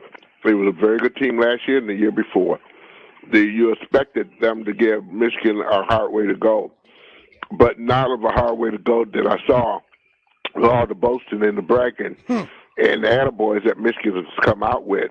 So far at 2 games, Michigan has not really shown anybody any consistent offensive line. Now, the defense, that's another situation, but the offense smells, okay? And he's going to have to get that fixed. He has a bye week this week. He's going to have to get things fixed before the Big Ten season come around, and he might be floating on the bottom there or sinking as well there. He has to get that together. As far as Michigan State's concerned, they showed their oats this past week. They played a tremendous game. Their quarterback, you can't say nothing bad about him. He has done his job. The defense looked very, very good, and I kind of like those jerseys there. I do too, actually. I do. You know, they're good for a slop job opening or something of that nature there. And you know, what can I say? But and Weston's kind of smelled too. You know, they seem like they're both similar type of jerseys. Like Michigan State had some made for them, so order they can be twins on the field and stuff there. But again, Michigan State looked pretty doggone well there. Butch, your Oregon Ducks 77-6 over Nevada. Come on, running up the score, Butch. Come on. Yeah, you got to make up for Auburn's. That should have been a win for them, too. Yep, I agree. But again, they messed that on up, so the coach is not taking any slop anymore here. Right. Butch, everybody's going to pay for that. You're right. And pay for it indeed. And hopefully they run up some more scores there. They really, really do. If that's what it takes to win every single game, I'm in for it. Butch, finally here in this segment, the Detroit Red Wings camp about to start here in Traverse City, Michigan. We saw some rookies and such. The prospects tournament this weekend, saw some online there. What's your thought about this Red Wings team going into training camp? A lot of youngsters, a lot of teaching, but you're going to find out some kids have grown up here. And we're going to see a lot of kids from Grand Rapids inserted in there and getting their once in a lifetime a chance to be a professional hockey player there. And they blow it, and they're going to blow it farewell. But again, Steve Yzerman now is at the helm, and he'll get some good veterans to help these young kids out there. But I expect for the Red Wings to have a better season than they had last year there. I expect them to win and win plentiful there. But again, it's going to be some learning curves on the way. That's where the veterans are going to have to come on in. I'm glad he kept Cromwell for consultation and also to teach probably to teach the defensive players how to play it. There's something that he has not been able to do in 4 years because he hasn't had the will to do it in far as his health was concerned there. But again, I think he would be a very good teacher for those kids. And they get some hitters and some bangers and some protectors of the goalies there. The Red Wings can be very competitive. Butch Davis joining us on the game. Butch, stand by. We're going to have our roundtable. Dave McCaig will join us. We're hoping to be joined by E.J. Russell. Lots to talk about, so stand by. We'll be back here in a few minutes, sir. I sure will. All right, we're going to take a break here on the game. When we come back, we will assemble our roundtable. You are listening to the game on ESPN 1400. Looking for the lowest prices and the best deals on quality used cars, trucks, or SUVs? Look no further than Rodenroth Motors. We have the largest selection of quality pre-owned certified vehicles ever, all priced below book, and all come with a 12-month, 12,000-mile warranty. It's our way of standing behind what we sell and guaranteeing you that you'll get the highest quality pre-owned vehicle only at Rodenroth Motors. Stop in and check out our largest selection ever. With prices starting at $49.95, I'm sure we'll have something for you. Don't forget to look for the hang tag specials. These units are clearly priced at or near dealer cost. Just another way we can save you even more money. Come see why all roads lead to Rodenroth Motors for Chevy, Buick, and GMC, the #1 volume dealer in the Eastern UP, at the corner of 3 Mile and Mackinac Trail in beautiful Sault Ste. Marie. Find us on the web or like us on Facebook. Chevy, find new roads. September is Pain Awareness Month. Arfstrom Pharmacy, your locally owned Health Mart pharmacy, has over-the-counter products to help with your aches and pains. Hi, this is pharmacist Andrew Zoki. Health Mart brand pain relievers feature high-quality ingredients but cost considerably less when compared to the national brands. We also offer Ananda Professional Full-Spectrum Hemp Extract, which is only available for sale at a pharmacy. We are currently the only location in the Sioux area offering this professional-grade hemp extract. Stop in and talk to our pharmacy staff about the different products available. For another pain management option, Arfstrom Medical Equipment and Supplies carries fast-acting, professional-strength BioFreeze. It's the #1 clinically recommended topical pain reliever. Let Arfstrom Pharmacy help you get your pain management back on track. Stop in today at 415 Ashman Street in downtown Sault Ste. Marie, Michigan. Open 9 till 7 Monday through Friday and 9 to 5 on Saturday. Health Mart, caring for you and about you. Overacting? Once more into the breach, dear friends, once more. Or close the wall up with our English dead. In peace, there's nothing. Underacting. Once more into the breach, dear friends, once more, or close the wall up with our English dead. It doesn't take a theater director to tell the difference between overacting and underacting, but it's not as easy knowing whether you're overinsured or underinsured. A low rate isn't a good thing if everything you hold dear, your family, your home, your future, isn't protected properly. That's why you have Farm Bureau of Michigan agent Dean Garlinghouse to take the drama out of making sure you have the coverage you need. Insurance is Dean's life. Trust your future to Dean Garlinghouse to avoid poor coverage. Alas, poor Yorick, I knew him, Horatio. A fellow of infinite jest, a most excellent fancy. Oy. So you can get on with your life. Call Dean Garlinghouse at Farm Bureau Insurance today. You can catch podcasts of the game at thegamesportshow.com. Now let's get back to it with Scott Nason here on ESPN 1400. Welcome back to the game on ESPN 1400 and online at thegamesportshow.com. Scott Nason rejoined by Dave McCaig here in studio. Dave, thanks for joining us once again. Thanks, Scotty. We're continuing to be joined by Butch Davis from Butch On Sports and our newest co-host, contributor, and all-around good guy, EJ Russell, joining us from Escanaba, Michigan. EJ, how you doing on this Monday, my friend? Well, I'll tell you what, I'm doing exceptional. I snuck out of work an hour early, skipped my lunch today. Wow. And went and played 9 holes of golf and shot my first sub-40 round of my life. The problem is nobody was there to see me shoot a 39. So whether or not people believe me, I don't. It's the first time in my life I've never used a foot wedge, improved my 100% legitimate 39. Nobody was there to see it. So whether or not anyone believes me is fine, but I'm here to talk about sports and the things that did, in fact, happen that we can prove. Absolutely. Congratulations, EJ, and it's for the record now on radio and online. Let's start our roundtable, guys. We have time for at least 2 or 3 topics. EJ, we're going to start with you. Dave, I'll give you first crack, and then Butch. EJ, we've covered local sports. We've covered Detroit sports. We haven't covered national sports. So what is on your mind tonight, sir? All right. So here's the question I got to ask, because week 1 is still ongoing as the Saints are playing the Houston Texans right now on ESPN Monday Night Football. Thank you very much. Very good. But let's talk about the Antonio Brown situation for a moment here. And the fact that this is a player that had a social media manager, and all things point and look like that he intentionally, at one point or another, tried to work his way out of Oakland, and that he also had prior knowledge that the Patriots had shown interest in him. Is this a collusion situation? Should we be rewarding Antonio Brown for this poor behavior?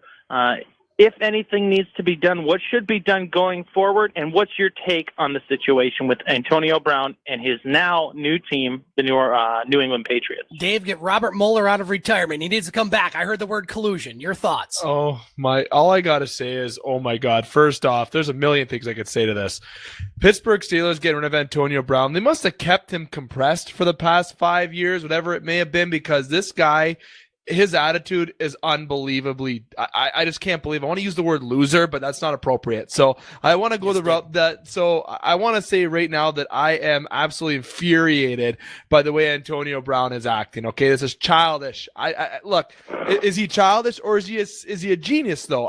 Honestly, he got traded to Oakland. Okay. And the Pittsburgh Steelers won that trade, obviously, and getting rid of him was maybe a loss to the organization in terms of having the receptions the game showed last night, that they weren't really successful against the New England Patriots. And, Antonio Brown, his presence would have been great on the field. But at the end of the day, the Steelers got something for Brown where he ultimately got released. And Antonio Brown, when he got traded to the Raiders, he made it seem like he was excited to be there. He was playing a video game with Derek Carr, throwing the ball to him and catching him, and he was showing this, and he made it seem all good. He goes to camp, and then he realizes he doesn't really want to be there. So you know what? He gets some people in the background to, let's say, help push the situation along forward to help him get released.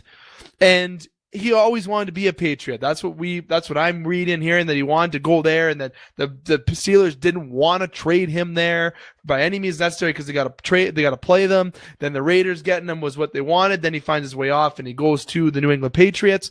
I am disgusted with Antonio Brown's actions in terms of, where he's playing now. And at the same time though, I got to give him credit. The guy's a genius for finding out a way to get his way off a team out of a contract where he's getting a $30 million guarantee. And there's still some stuff that I don't understand there, but he's also now going on to New England and to a team where he wants to be.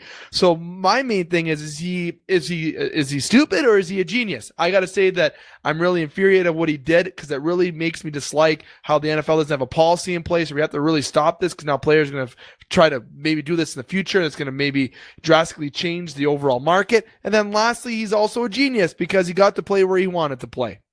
Butch Davis, let's go to you. New England obviously didn't need Antonio Brown last night in destroying the Steelers. Your thoughts on the Antonio Brown saga?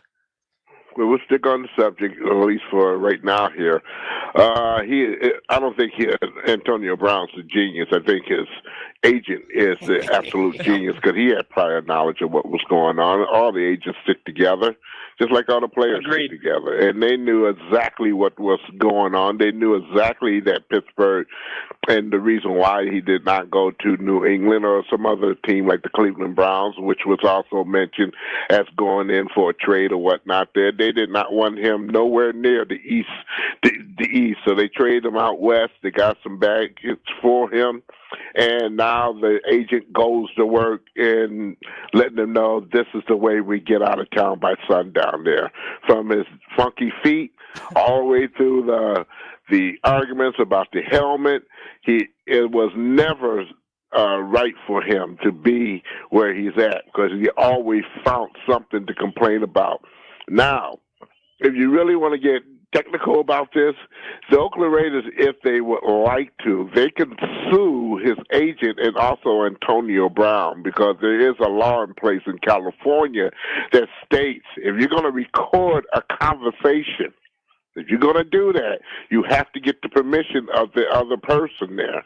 So Oakland has a lawsuit going on if they want to pursue that. And I don't think this thing is going to be closed. I think they're going to teach Antonio Brown a lesson. If not, the NFL is going to teach him a lesson. Everything may be rosy right now for Antonio Brown, but believe me, his road is going to be rough and rugged when all these things go into play.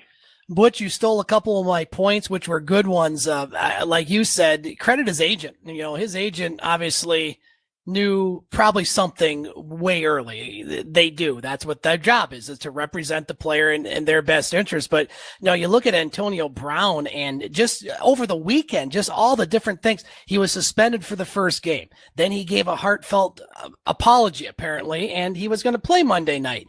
And then I don't know if it was Friday or Saturday night, the YouTube clip that he puts out with the recorded call that Butch mentioned with John Gruden. And then, okay, so he's back. And then Sunday morning, boom, Instagram. I'm not on Instagram, but a lot of people I know are. And he says, release me. I was hearkening back to the Wilson Phillips days with Release Me for those that are scoring at home. Great group, by the way, highly underrated. And all of a sudden, an hour later, he's on New England. So something is fishy. Something doesn't fit here.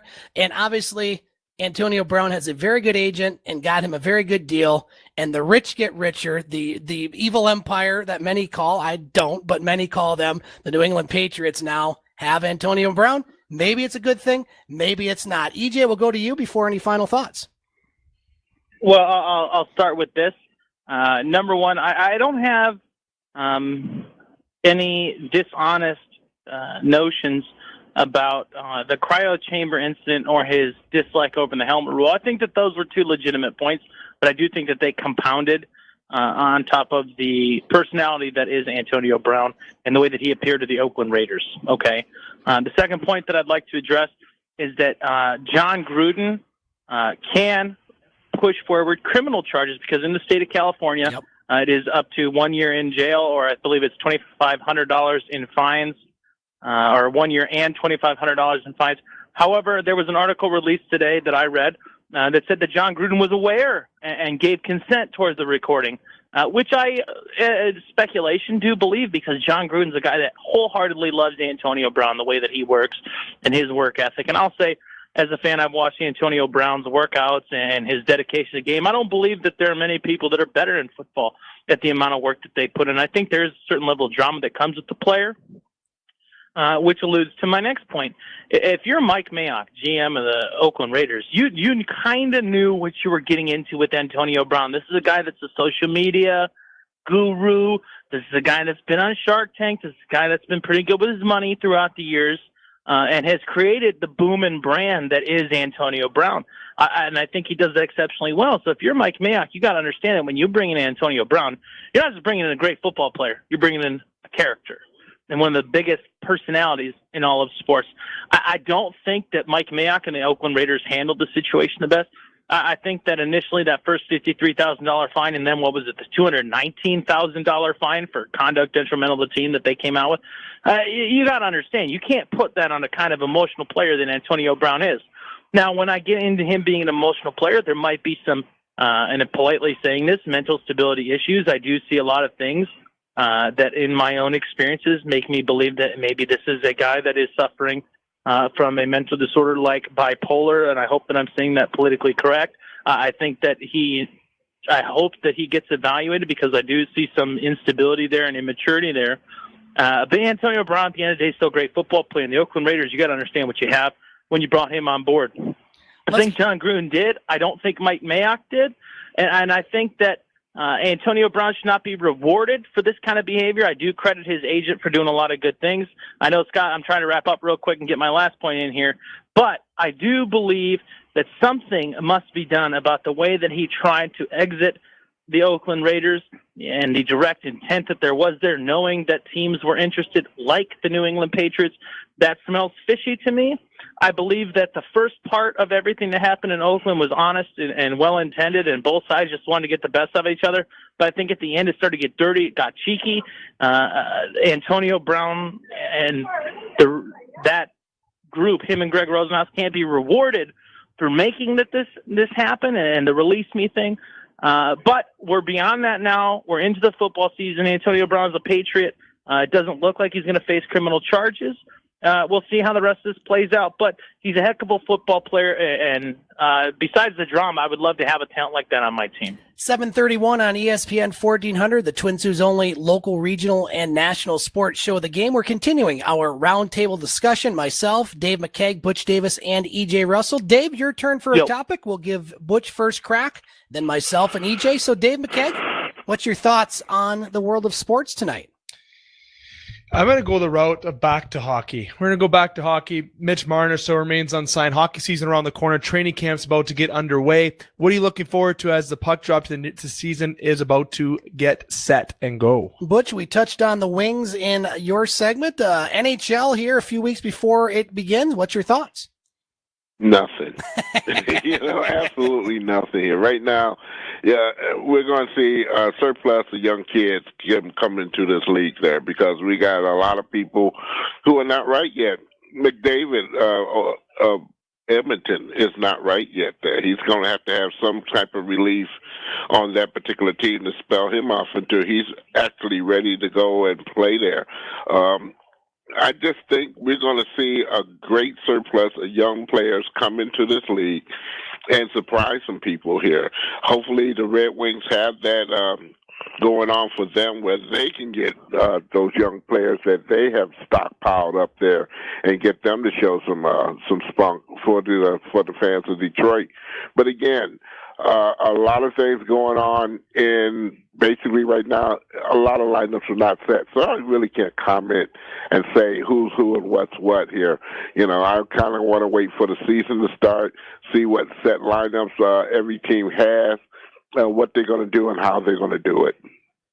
Yeah, Butch, I'm kind of in the same boat there. We talked about the Red Wings, obviously having Steve Yzerman as the general manager. As a Detroit Red Wings fan, as somebody that's really always admired Steve Yzerman, I'm very excited for that, to see what he can do. It's a team that's been down a bit. They have a lot of young prospects, and going to be interesting to see what happens there. But I'm really excited for it. And Dave, you'll appreciate this, is there's been a lot of things that has gone right in Canada as of late. We're going to talk in our thumbs up and thumbs down about the U.S. Open. What a story that was right there. You have the Toronto Raptors winning the championship, and I think this is the time. The stars are aligned for the country of Canada to finally get that Stanley Cup champion. I don't know where it's going to be. I have a couple ideas in mind, or a couple teams in mind, I should say, but one of them is Toronto. It has to be, I think, at this point, even with the Marner drama and everything. But there's a lot of good Canadian teams, and it's time. Just the odds of a Canadian team winning, just by numbers, it should have happened by now. Since 1993, Montreal Canadiens. You were what? Two. Butch and I can remember, as I'm sure EJ, but we were all young kikes when that happened against, I think, the LA Kings, wasn't it? Did they play? They played the Kings. Yeah. That's the year that Gretzky didn't get the high sticking call against the Leafs. So I'm really looking forward to a Canadian team possibly hoisting Lord Stanley's Cup, but there's a lot to sort out between them. But that's just one of the things I'm looking at the outset. EJ Russell, hockey in September, your thoughts? I mean, there's only one team I'm really paying attention to right now. I expect the Pittsburgh Penguins, a team that I'm a fan of, to make the correct moves. They've done a great job over the last couple of years. But the Columbus Blue Jackets are in a position to continue to build off what has been a successful couple of past seasons.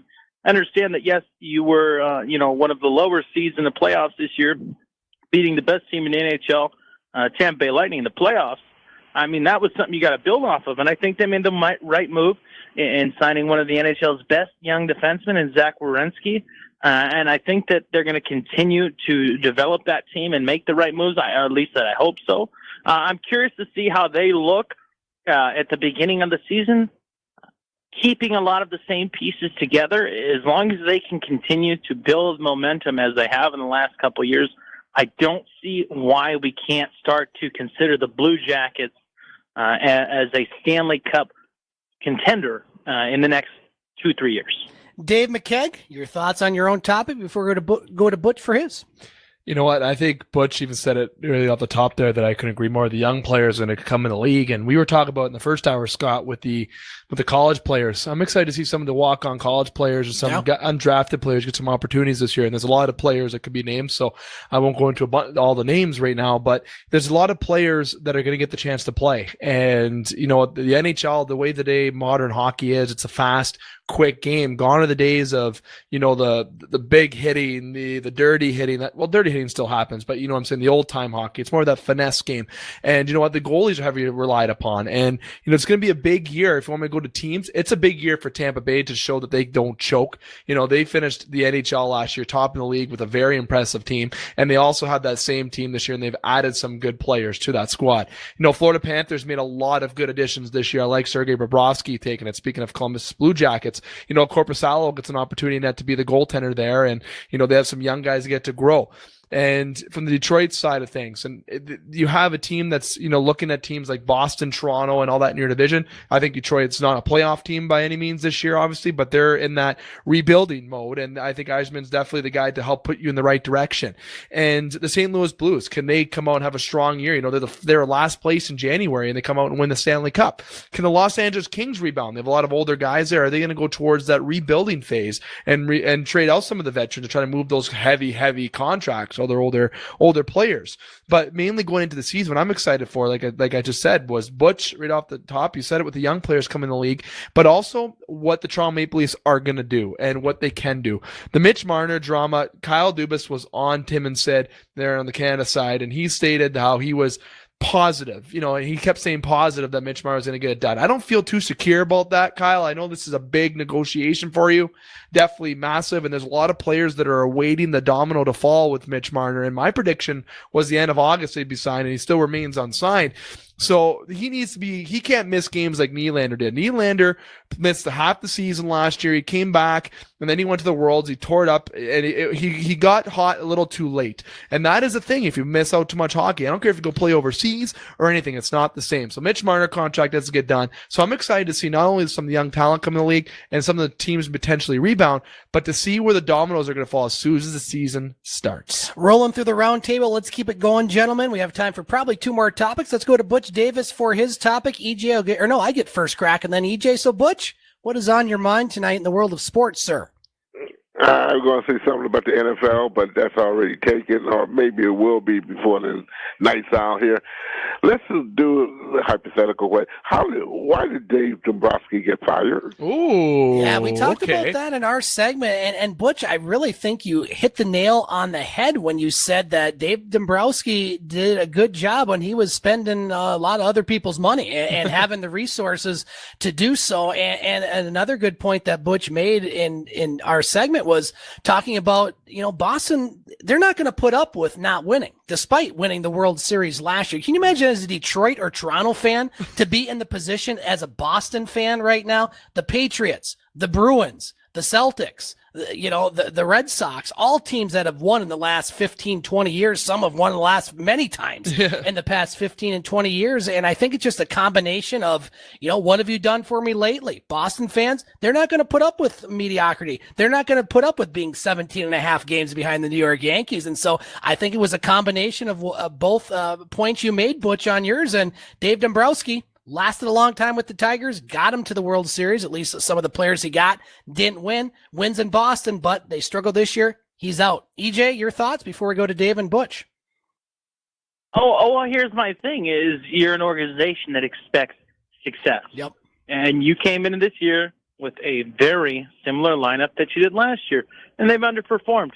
The only real reason that I can think that they are letting him go on such a short leash is that they might have somebody lined up for next year that has a better track record.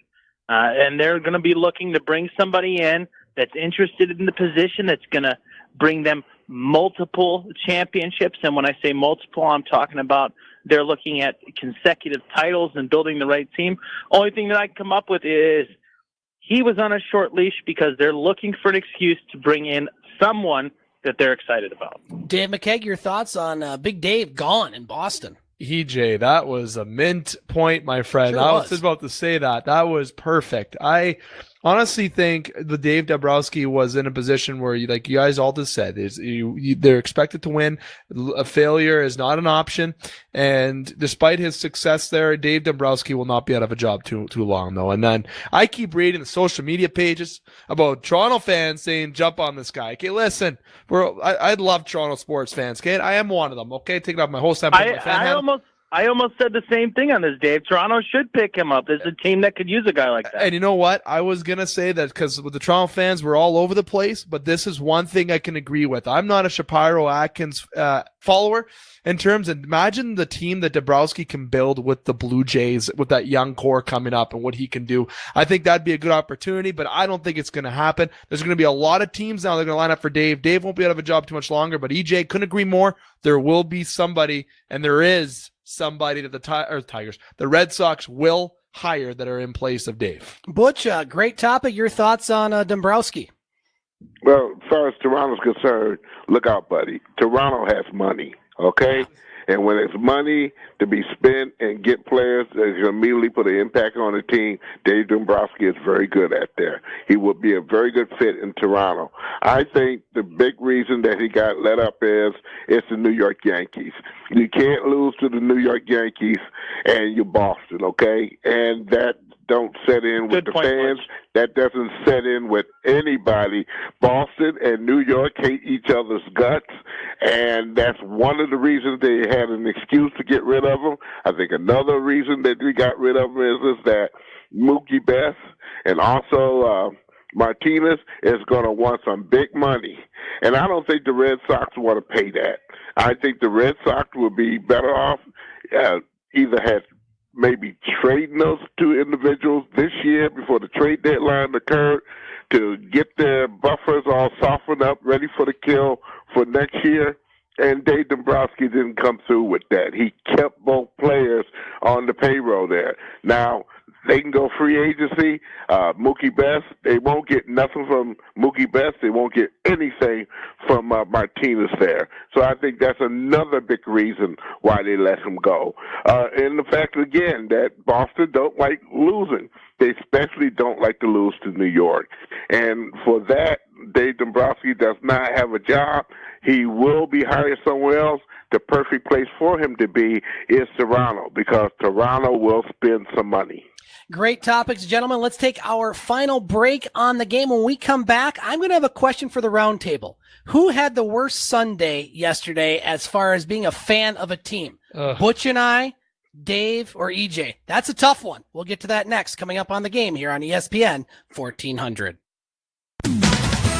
O'Connor's Chrysler Dodge Truck and Jeep in Pickford is your full-service dealership, servicing Pickford and the surrounding areas with pride for more than 50 years. O'Connor's top-notch body shop includes a state-of-the-art frame straightener. O'Connor's is also a proud supporter of community events. Its sales team has the experience to know which model is right for each customer. And with financing available to back your purchase, you can drive away today in your dream vehicle. Local people, local pride. Stop in today on M129 at O'Connor. Well, it's nearing the end of our beautiful summer, and if you'd like to kill two birds with one stone... Wait, that was just an expression. What was I saying? Oh, yeah, you can make some extra money by cleaning up around your home, garage, and yard. Gather your scrap metal and bring it to Reed Metals. Reed Metals pays $50 for a full, large General Motors catalytic converter and $6 per average car battery and $12 per semi-battery. Bring in scrap vehicles or any other recyclable metals, and they'll print you a check. Reed Metals, the honest one-stop metal recycling business. Visit reedmetals.com or call 906-632-0018. Reed Metals, 13 miles south of the Soo on Mackinac Trail. Reed Metals is only minutes away from helping you make money before the summer ends. No birds were harmed during this production, nor were any actual stones thrown. Let's get back to the Twin Sault's only local, regional, and national sports show. Let's get back to the game on ESPN 1400. Welcome back to the game on ESPN 1400 and online at thegamesportshow.com. Scott Nason, Dave McCaig here in studio, joined by Butch Davis and EJ Russell. Online, continuing our roundtable discussion. We have time for one, possibly two more topics, but I know this one's probably near and dear to our listeners. NFL Week 1. We talked about it a bit with Antonio Brown, but my question to the roundtable, and I believe, Dave, you are first, then Butch, and then EJ. My question to the roundtable is, of all the teams that we follow, Butch and I, of course, cover and follow the Detroit Lions, lifelong fan. although I don't have the emotional investment maybe that I do for a Michigan State or when Michigan almost loses to Army. That was so fantastic. Dave McCaig, you are a fan of the Pittsburgh Steelers. Steelers played last night against New England, losing 33-3. The Lions, we talked about that, blowing an 18-point lead to the Arizona Cardinals. And E.J. Russell, fan of the Cleveland Browns, a team that had all sorts of hype going into their home opener, and they lose by 30 to Tennessee. I think they just got another penalty. Just there, I think, considering they had, 17 penalties. So the question I have for the roundtable is, which one of us had the worst Sunday of those three? I know we're probably going to say each other, but it's a tough one. Dave, I'll go to you first, then Butch, then EJ. I'll say one thing to give it a little bright thing. My fantasy Sunday was fantastic. Oh, there you go. I had 162 points. I had McCaffrey. I had Henry. Mine was terrible. You stop it. Christian McCaffrey, Henry, oh my lantern. I had Larry Fitzgerald on the bench, and I was still winning by a big margin. I'm loving fantasy. Getting to the top. But I benched Henry. But the thing is, that's the one plus about it. You have this certain thing with this question that really made me really think about who had the worst. And I'm going to do it in terms of an order. Okay. That's how I'm going to do it. Who had the worst Sunday? I'm being selfish. I'm saying I did. Okay. I literally watched from Saturday until Sunday. I watched Antonio Brown get released and be all excited. And then realizing, oh no, the Patriots are probably going to sign him. And they did 2 hours later. And thank God he didn't play yesterday, because the score probably would have been 48 or 57-3, because right now the Patriots are looking unstoppable. I literally watched New England trample all over the Pittsburgh Steelers like they were a minor football team. Okay. I was puzzled by the way that they did not seem like they showed up to play. Second worst is I'm going to go with EJ's Cleveland Browns are the second worst in the ranking, because all that hype. Oh, what happened? A little drop, a little egg there, a little stinker. That's what happened against the Tennessee Titans. But you know what? I'm going to give the Browns a little bit of credit to going into week 2, because Tennessee is better than people think they are. Okay. Tennessee is a diamond in the rough team, and they're one of my diamond in the rough teams this year. They're going to be a good football team to watch. Then the third, I'm going to go with the Lions fans. Okay. And the Lions, because you know what? I'm not surprised anymore. This is expected. These little kind of fallouts or things are going to happen. And you know what? I'm a Patricia fan. No, maybe not anymore. I don't know. I have a deep love for the Lions. I want them to have success. But it always seems like they're the Toronto Maple Leafs pre this excitement with the Leafs, the pre-Leafs in terms of all this hype. And then they just, or not the hype, but they have they always want to get better, and they just don't seem to get better. The change is just not there. So I'm going to say right now that is the order. But I got to say I had the worst Sunday of all. Butch, I'll go to you next. Worst Sunday between the four of us. Yeah, I would say the Detroit Lions had the worst Sunday there. You went on social media. Boy, they had some bad things to say about the Lions there, and I explained that early in the show there. But again, there were some really bad statements being made there. Then when you got around the hill and got to see some people today, and when I went to work, of course, they really it took a stinging there. All the media people in Detroit and southeastern Michigan there, they're really not too hammering. Even Dan Miller, who is the play-by-play announcer for the Lions and whatnot, and I'll see him hopefully Sunday. He was not very, very mellow about it at all there. The excuses, and mainly that's what we got. But Matt Patricia took responsibility for the loss. Of course, he'll take responsibility for every loss there. But again, I blame this more or less on the staff of the coaches and whatnot there. There's 18 points in a quarter. And, the good part about the whole situation is a young kid, ain't no bigger than a minute, came out there and showed his will. And he did one fantastic job out there. Everything that it was sold about this young man, not being big enough, too short, how fast he was, it all came in fruition in that fourth quarter. And you got to see that there. And he made some fantastic plays, and you got to be happy for the kid in that respect. But I'm sad about it because, again, the Lions was on the other end of the boat and could not take it home. EJ Russell, let's go to you. We have one vote for Detroit. We have one vote for Pittsburgh. What say you, sir? I like the way Dave did it. I'm going to put it in an order. I think the worst week has to go to Detroit Lions. You were up by a significant amount on a rookie quarterback. You have to find a way to put that game away. And I give Larry Fitzgerald a ton of credit for helping his team get out, as well as David Johnson making big plays in both the third and fourth quarters between the two of those guys. But if you're Lions, you got to put away a rookie quarterback in that situation. I think that the second worst game is the Cleveland Browns, not because of the way that the team played in regards to the plays that counted, but it was the plays that didn't end up counting and counted against us. 18 total penalties in a game.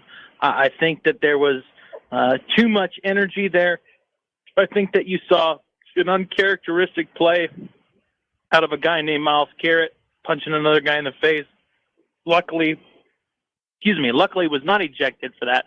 But I don't think 18 penalties is something that's going to be repetitive for the Browns. I think they shot themselves in the foot. There were at least 4 drives in the first quarter, 4 or 5 times I could have counted per drive where, it felt like per drive, where first downs were taken away because of our own mistakes. And guys like Greg Robinson need to get his, yet together and correct himself, because, that was just subpar, poor, uncharacteristic, classless play that the Cleveland Browns put forward.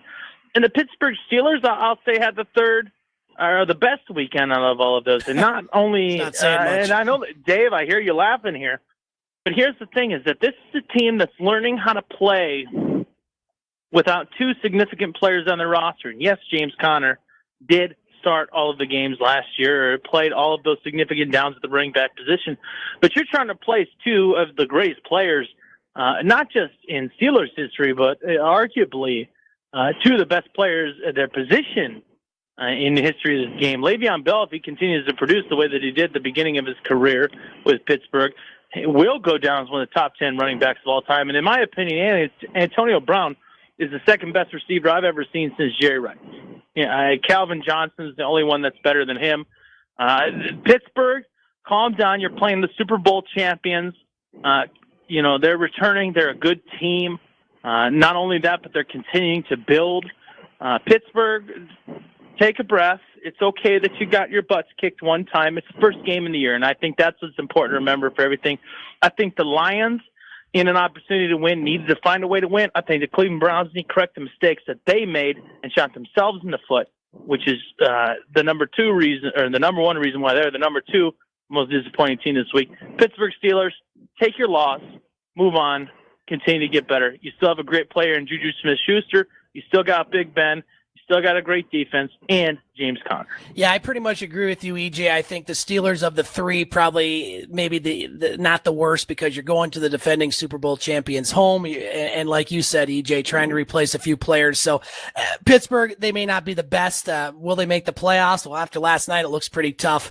And that division with Baltimore, if I guess anybody wants to play Miami this year, I would pick them against Miami, who New England plays next week. I think they could put up 100 points in that game, the way Miami looked. Secondly, Cleveland, I think better days are ahead for the Browns. Tennessee is an underrated team. Mariota looked good. Henry looked good. Their defense looked good, and they're a well-coached team. So I think that, that team is one to definitely watch out for, and Cleveland will be fine, I think, overall.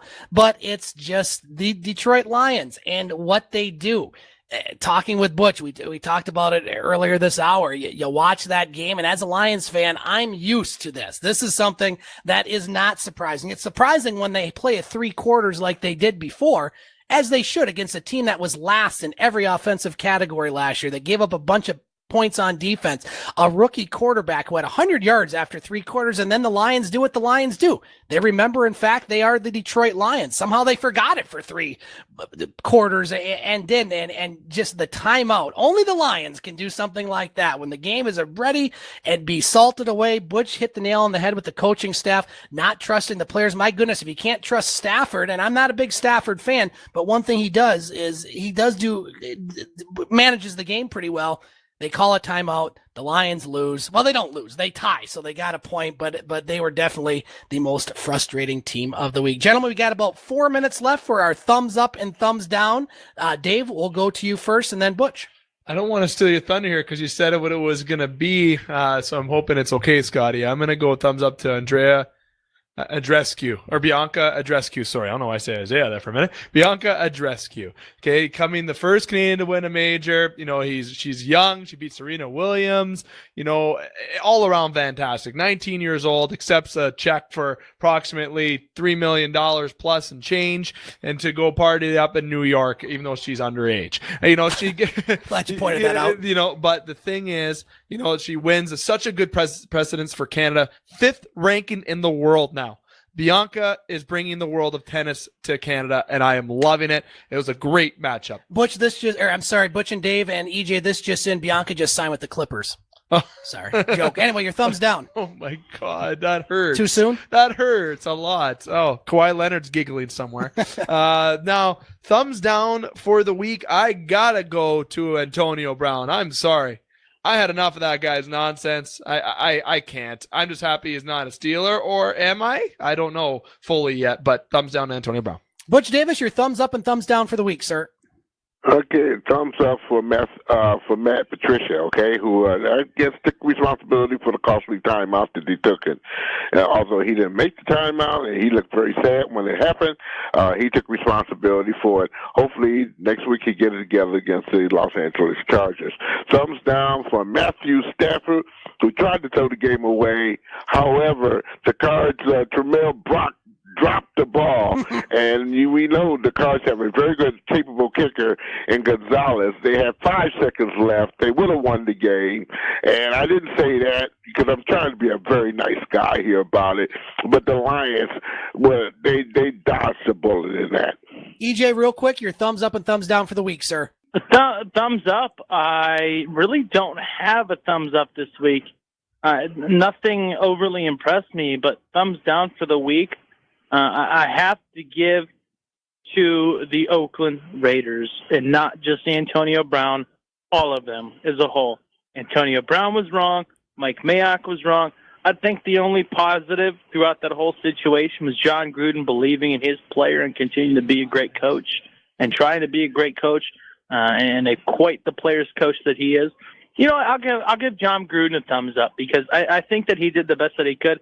But that whole rest of that scenario, thumbs down. Real quick, guys, thumbs up Bianca Andreescu and Rafa Nadal winning the U.S. Open, and thumbs down to the Detroit Lions for remembering after 3 quarters they are, in fact, the Detroit Lions. Want to thank EJ, Butch, and Dave, along with our special guests, Dave Schmidlin, Abby Beachnau, and Zeke Kaunisto. We'll be back next Monday night for another edition of The Game, and you can hear this show on our website, thegamesportshow.com. That'll do it here from the ESPN 1400 studios in Sault Ste. Marie, Michigan. You are listening to The Game on ESPN 1400. Thanks for listening to The Game here on ESPN 1400, WKNW, Sault Ste. Marie's sports leader. Check us out next Monday at 6 for the Twin Sault's only local, regional, and national sports show. You can hear the podcast of the show and other broadcasts at thegamesportshow.com.